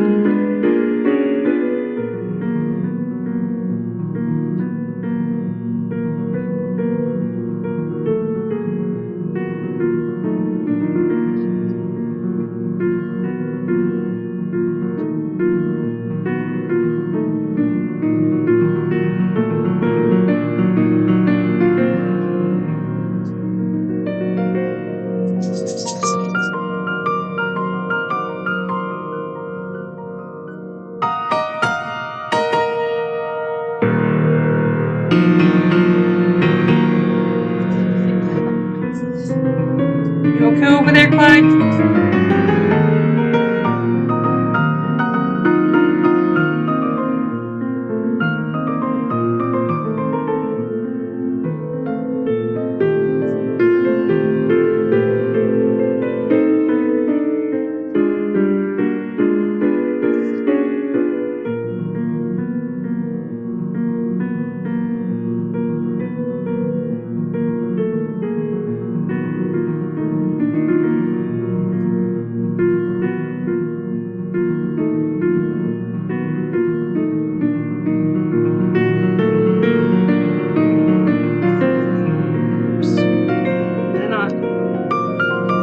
It's allowed. Come on. Please. Don't be so naughty, thread. There we go. And then just to make sure we don't do that again, let's untangle, unwind.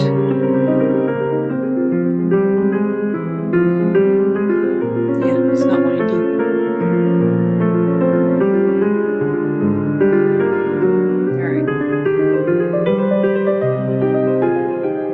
This? Oh, that must be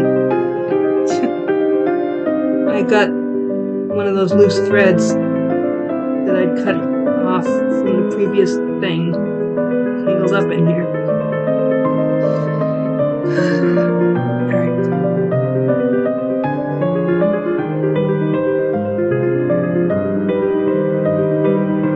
I just realized something.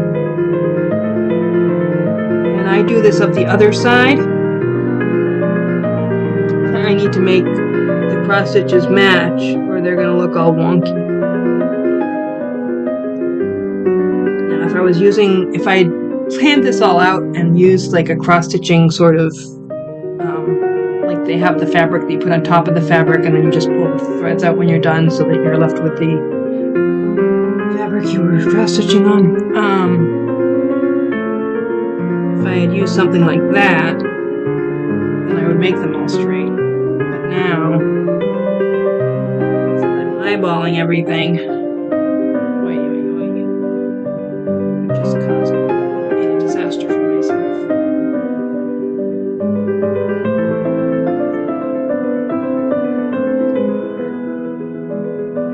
What I need to learn is what the proper way of attaching this kind of ribbon thing, trim, to your fabric is, because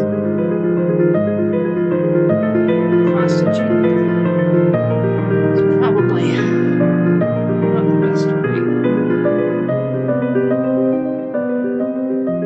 It's working.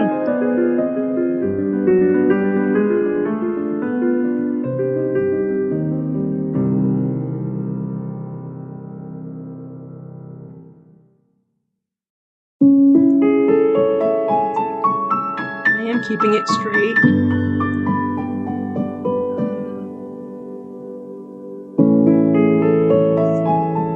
See how it's on the other side.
Do it here, and then out.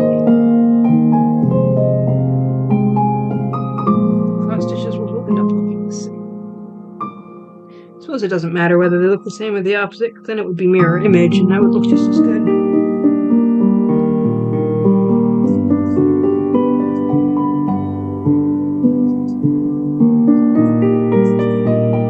going to try to line it up.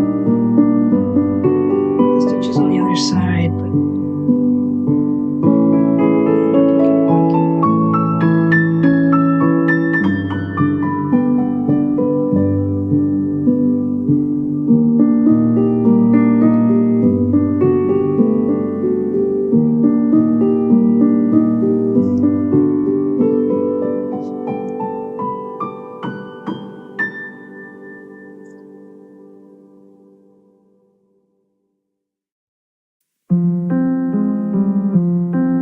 pay attention to the other side. Oops. No, that looks alright. So far.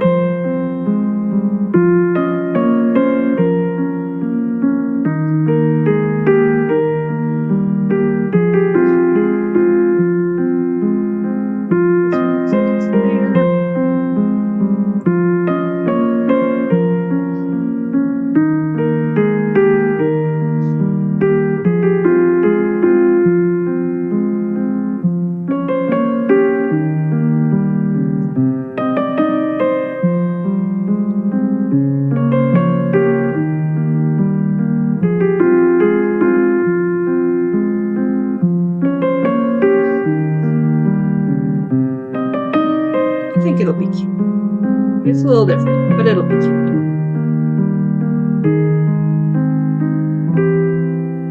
Oops. See, that's why you're supposed to put it at 11 o'clock.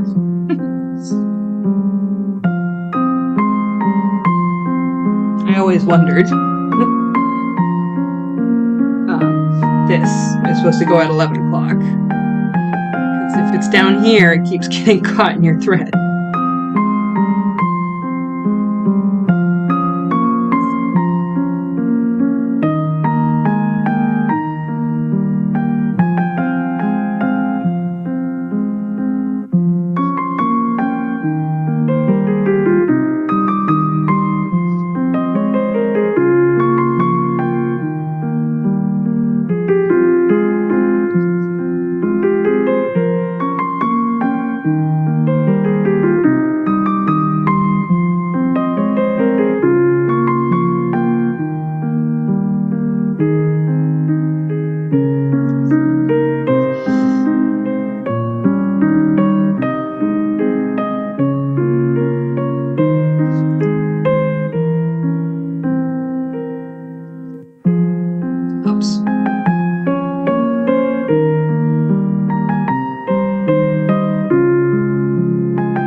I don't want to stop until I finish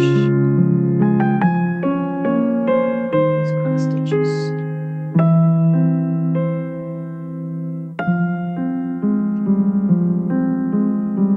Uh-oh. Naughty, naughty thread! Behave for me!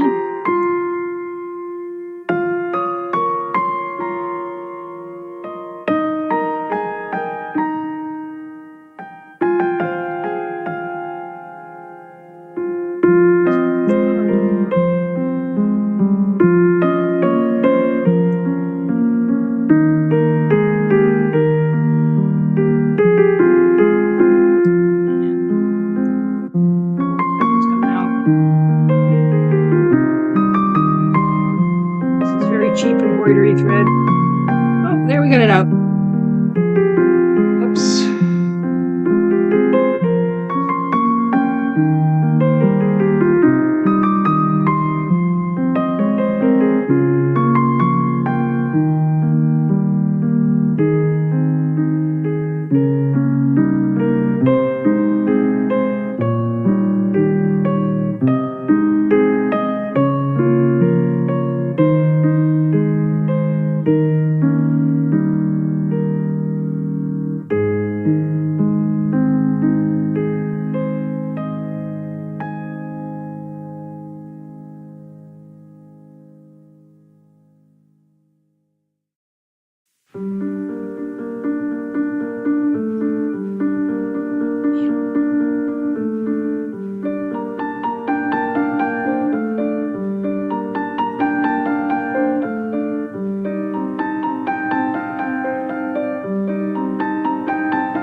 Stopped lining it up with the other side. Now I'm off like half a stitch.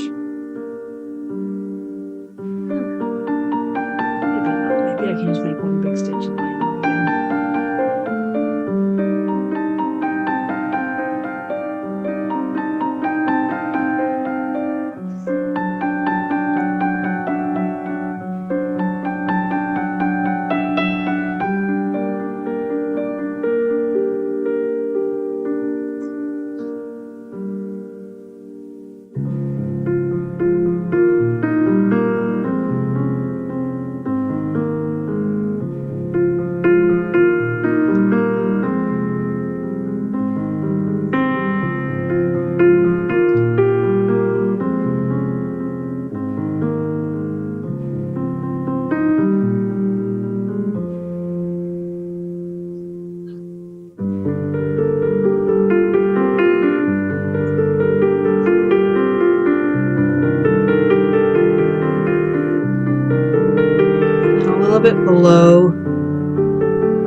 to go over like this, like I did before.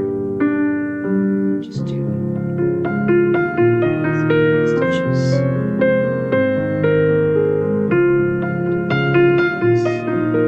Ouch. Stabby, stabby.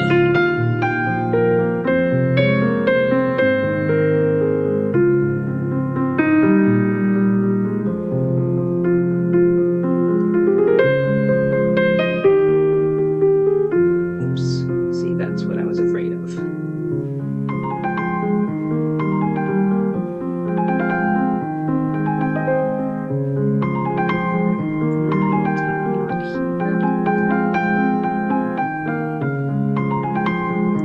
I should have done it on the underside. But alright. Ta-da! How's that look? So now the question is putting this on either side too much red? Do we want to put the white on either side?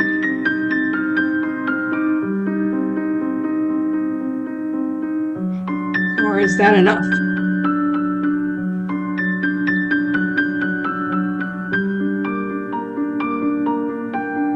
I think that might be enough. So if that's enough, what we want to do, of course, this obviously is plastic that's going to melt under the iron. So I should turn the setting down. Well, I already have it on the lowest setting. Alright. Let's hope it doesn't melt the whole thing.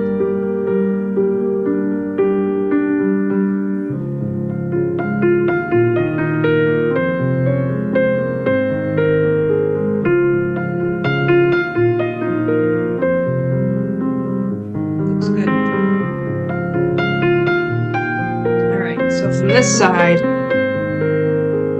yeah, it looks like we centered it. Alright, so, yay! Now we get to make the bodice. I need some green thread. I don't have high quality green thread, but I have low quality thread.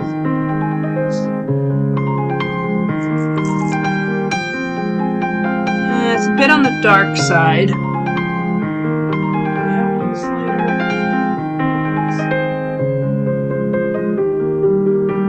Check.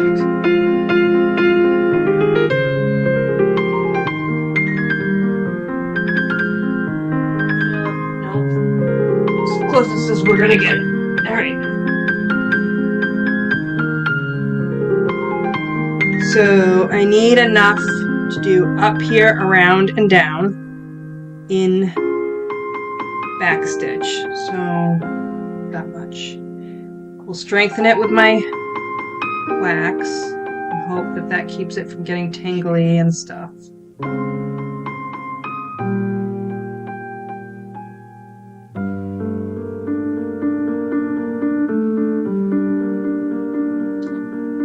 Alright, got my favorite needle.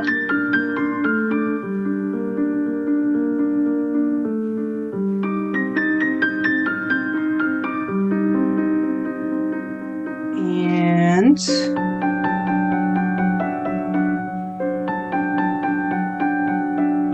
backstitching. Alright, so I'm gonna, just to make sure everything's held in place, I should, oh, this is what I usually do.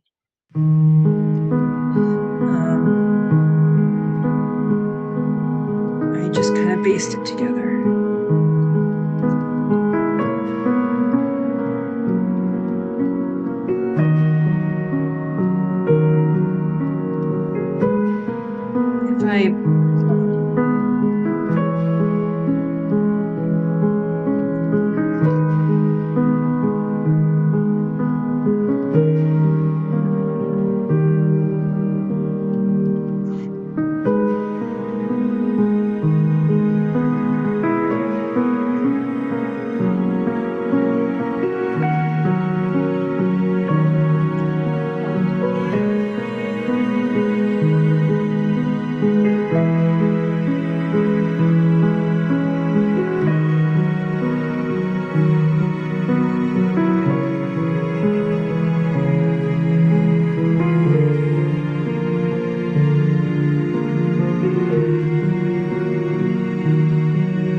that's basted. Now, get more thread.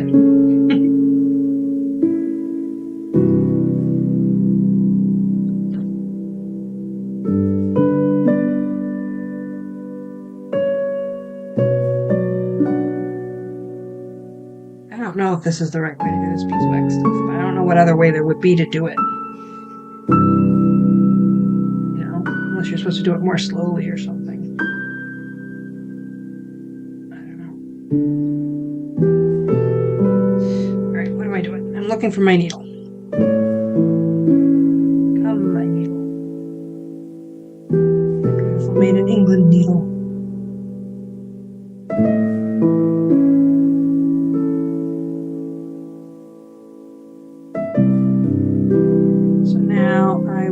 A little bit below, tie a knot,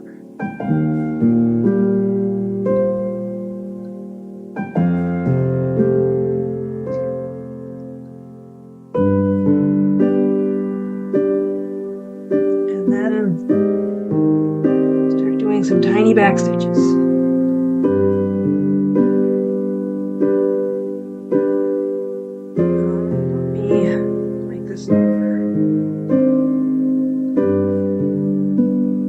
That's just the tail. Here we go. See how fast we can do these back stitches.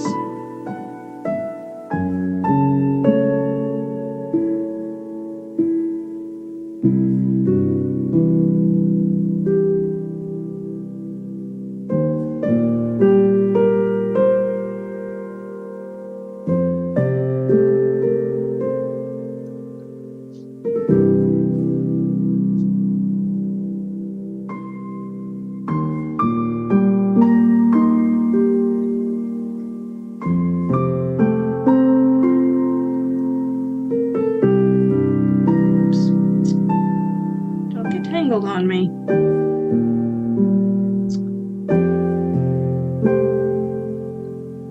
Let me let it dangle. See if it needs to untwist. Oh, it did. Alright.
I should stop soon. Well, I don't have to get up in the morning if I don't want to. Ooh, I do have to take the trash out, but I can do that before we go.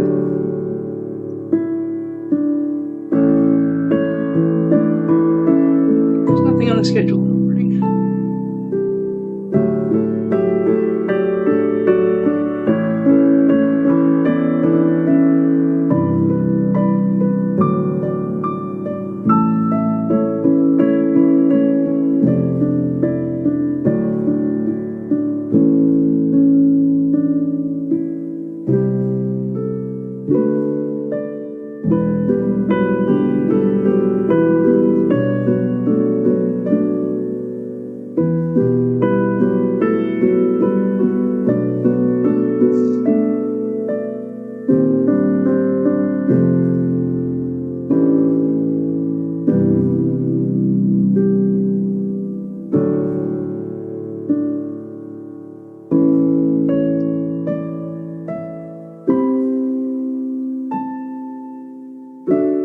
wait to see what it looks like when it's done.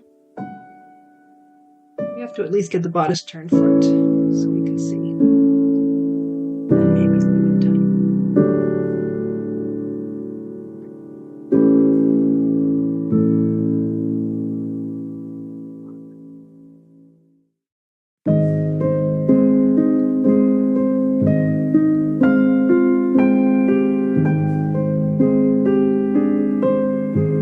I started to let my stitches get bigger and brushing. I should have made them smaller around the curve, not bigger.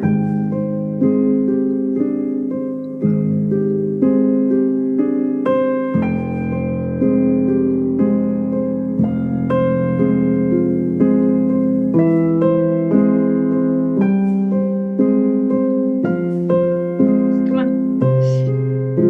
No knotting. Knotting on the thread. That joke is getting old, so stop doing it.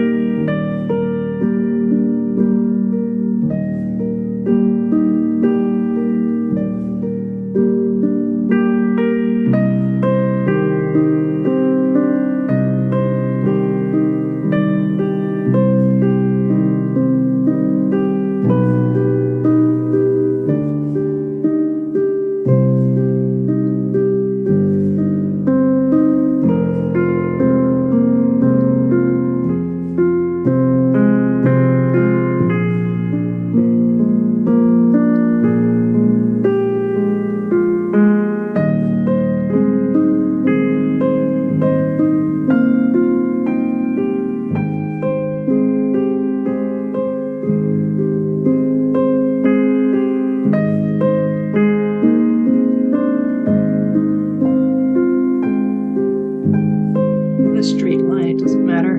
They get a little on the large side.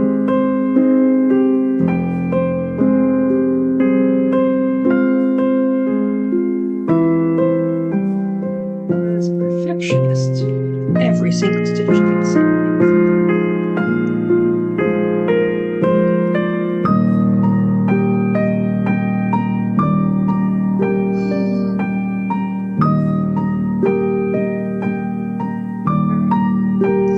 Around, and I'll just go like 2 stitches further.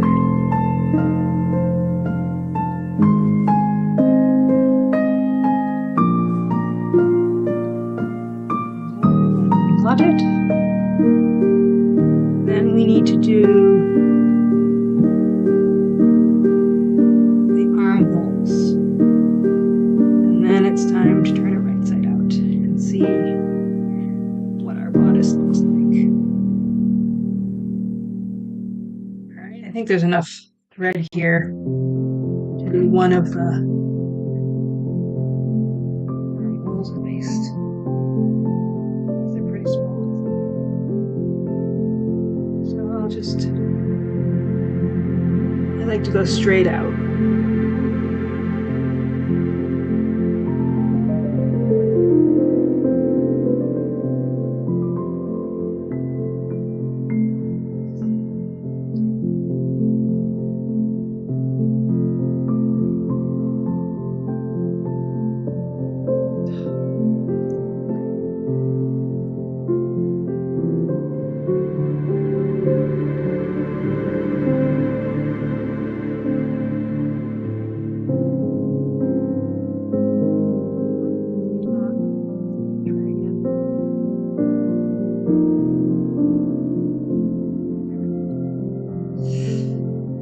So now we'll do more back stitching for the other one.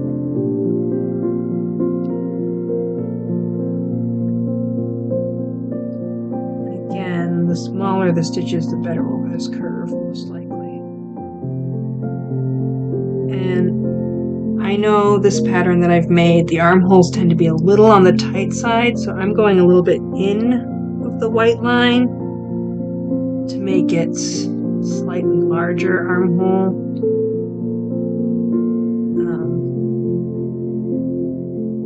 I made this pattern myself. And yes, I know my own flaws. Or the flaws of my own work, I guess.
made her little red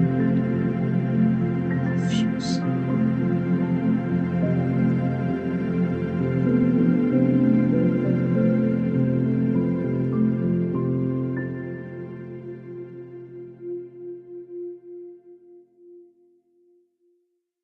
Still, even though I went in a little bit, I'm ending right on.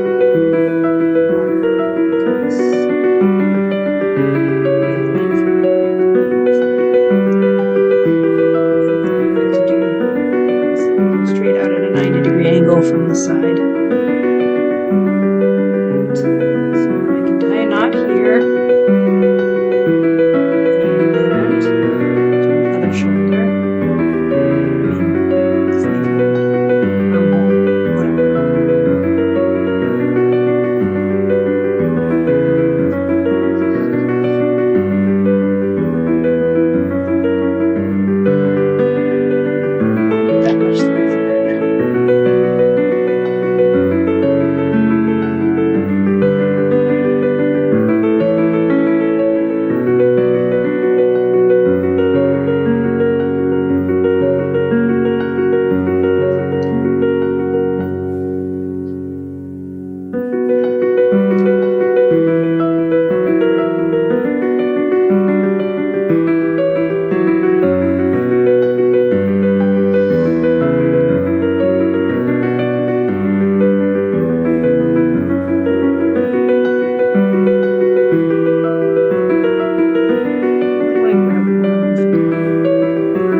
I hold my hand with it.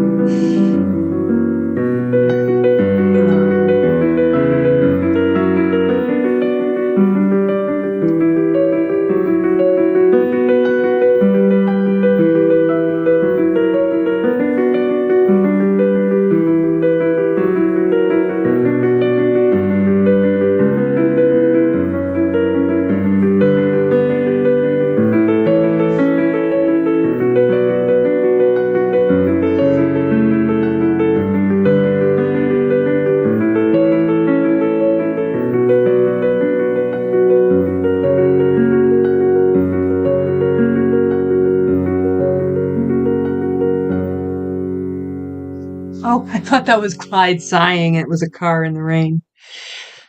I was like, wow, that's a big sigh, Clyde. And then he just kept going.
side out, I need to mark where these lines are on the other side. So I need, what do I do?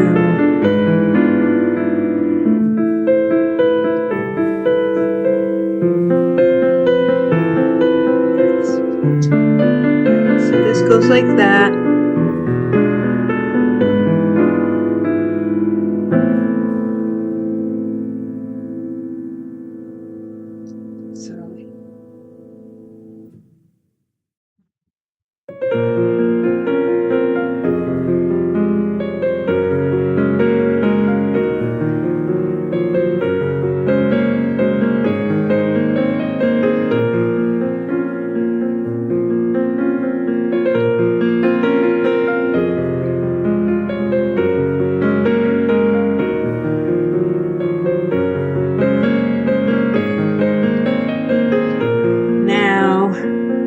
Take out the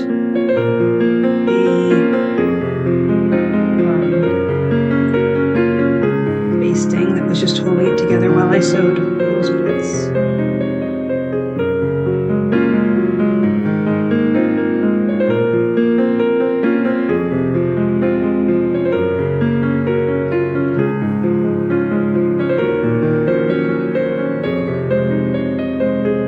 Then, because I folded this over,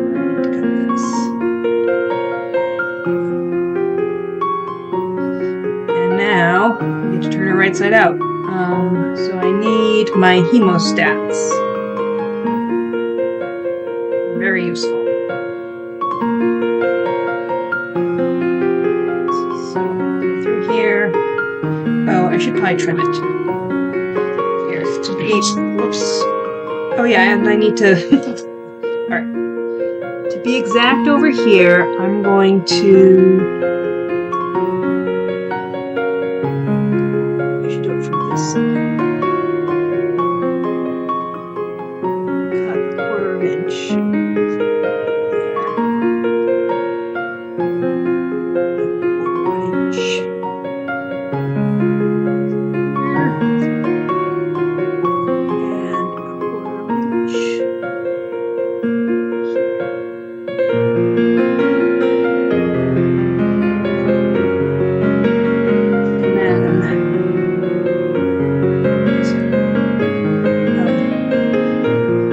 Be an 1/8 of an inch because it's just getting folded over now.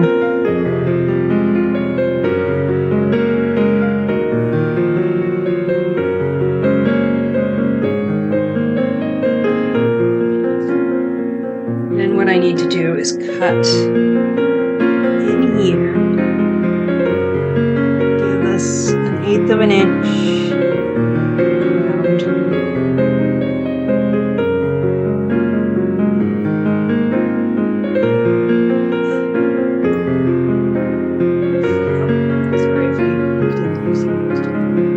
An 1/8 of an inch around, and then just usually I end up going too far, so I'm just going in like half the distance. It's like a 1/16 of an inch. That should do it. And then here we should do.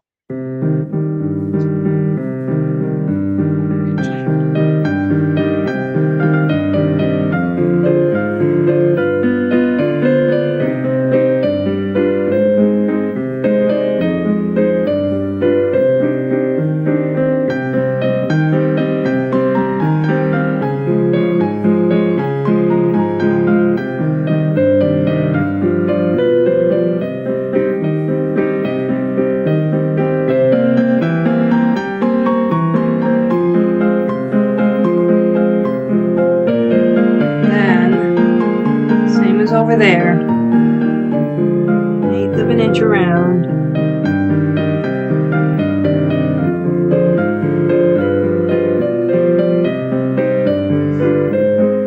and just a little bit.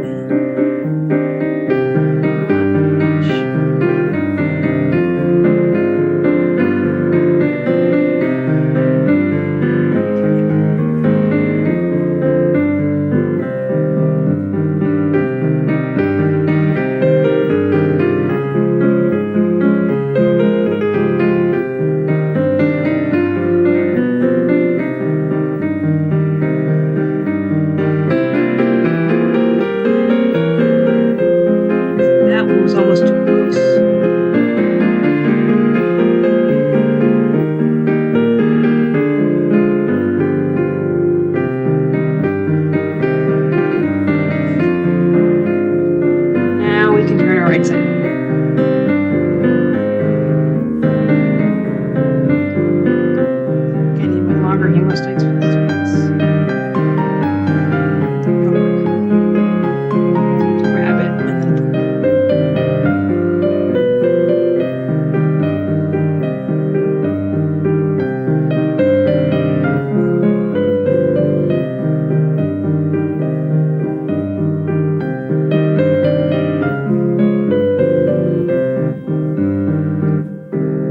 then you can do it.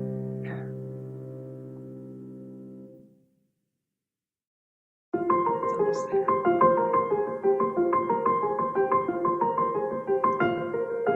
Stop. It's there. There we go. The other side. I think my longer hemostats would do it more easily.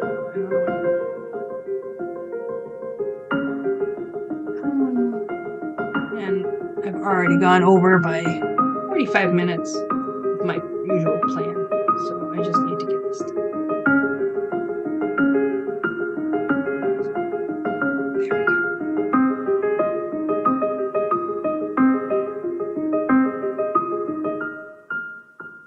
Okay. Now I like to spread it out with... Where is it?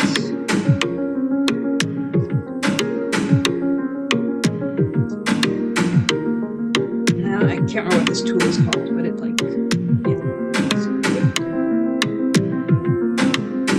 And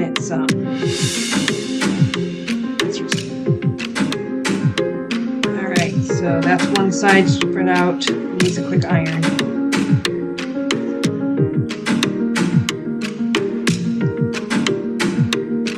The other side spread out. That corner.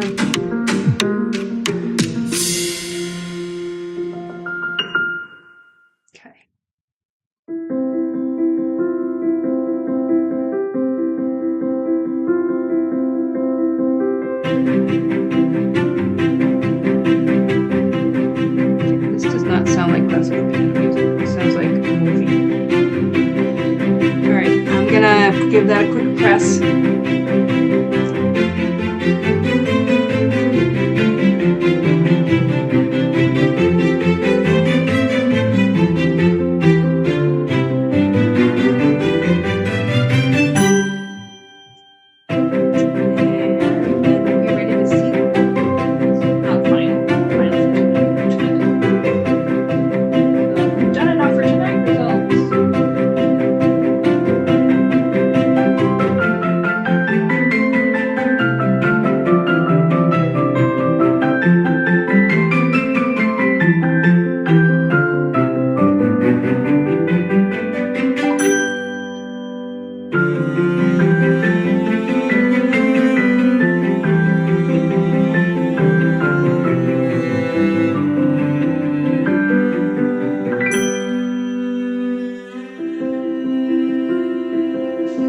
Alright, here it is.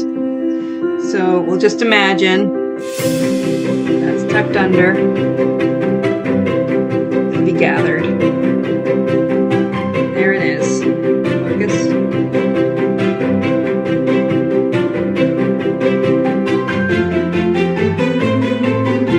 It is lacking. It's gonna need something.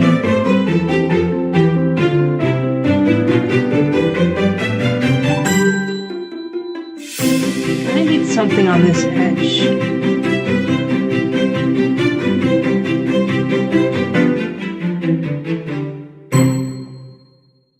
I don't know what yet, but I'll think of something.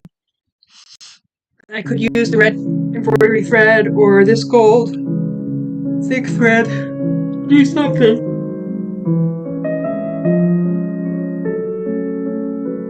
Or I could make a waistband. Do I want a waistband?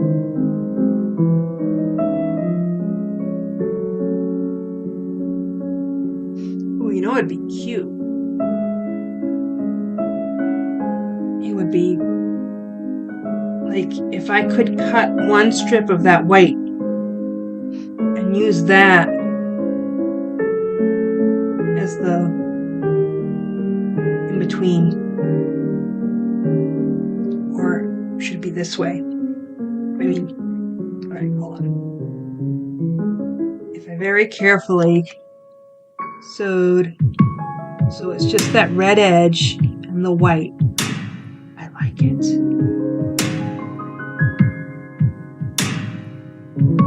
Yes. So what I would need, that thing in the music. Where did I put the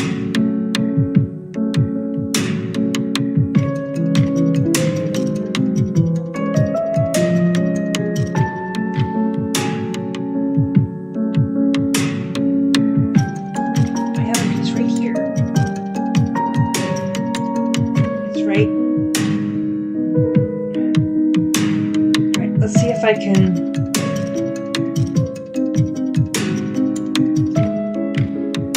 test it out.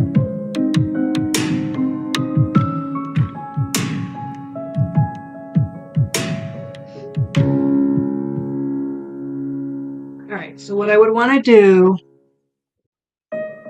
is sew just like that.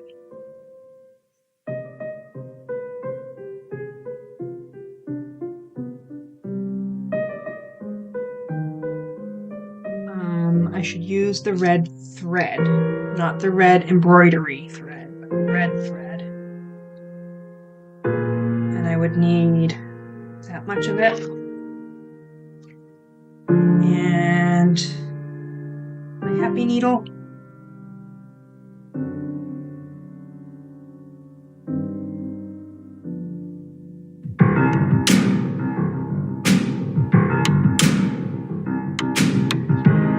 So, 1/4 inch of that is excess. So it needs to go right here. I'll pull it down. So, let me start.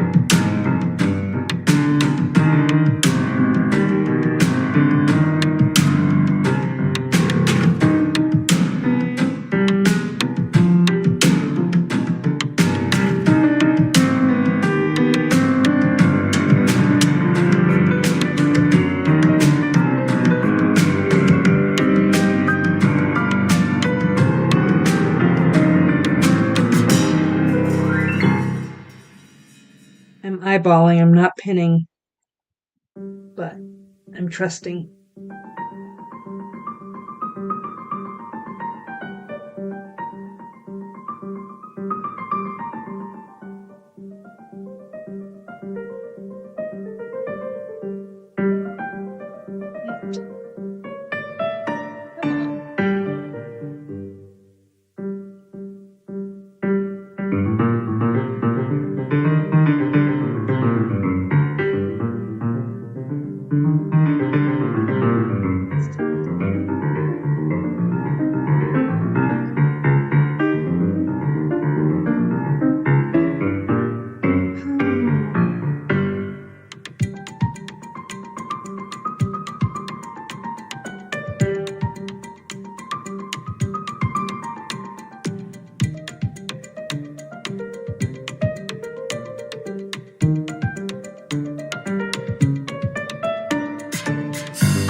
Freaking adorable.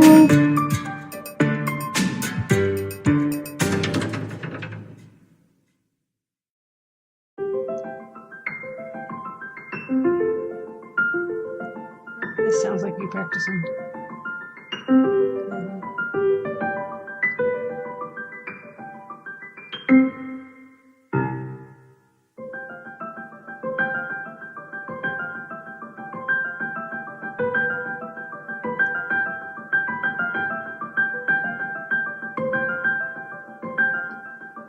laptops.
This is classical music. I mean, if this is entertaining music, then I should be able to just play all my Czerny studies and... Alright, let me iron it.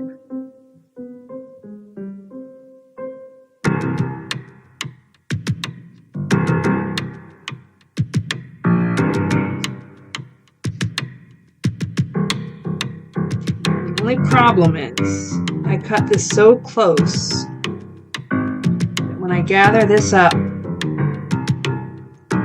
it's going to be really hard. Just straight on there.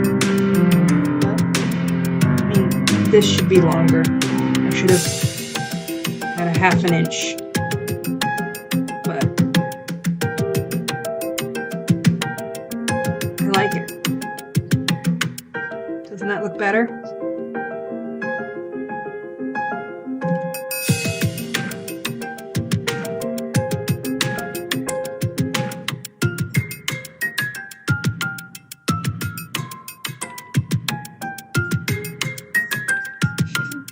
It's cute. I like it. Alright, I suppose it's time for bed, right?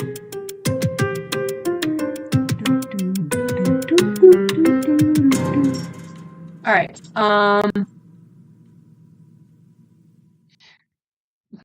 alright, so it is now 10 o'clock. Clyde is ready to go to bed. Clyde, you gonna come say hello? Say hi to our audience? Yes. Are you coming over to say it's time for bed? He tells me when it's time for bed. Alrighty. So here's the current status of our little dress. Yep, Clyde, you're knocking me over. And I will see you another night. I stream on Tuesdays at 7. Have a good one.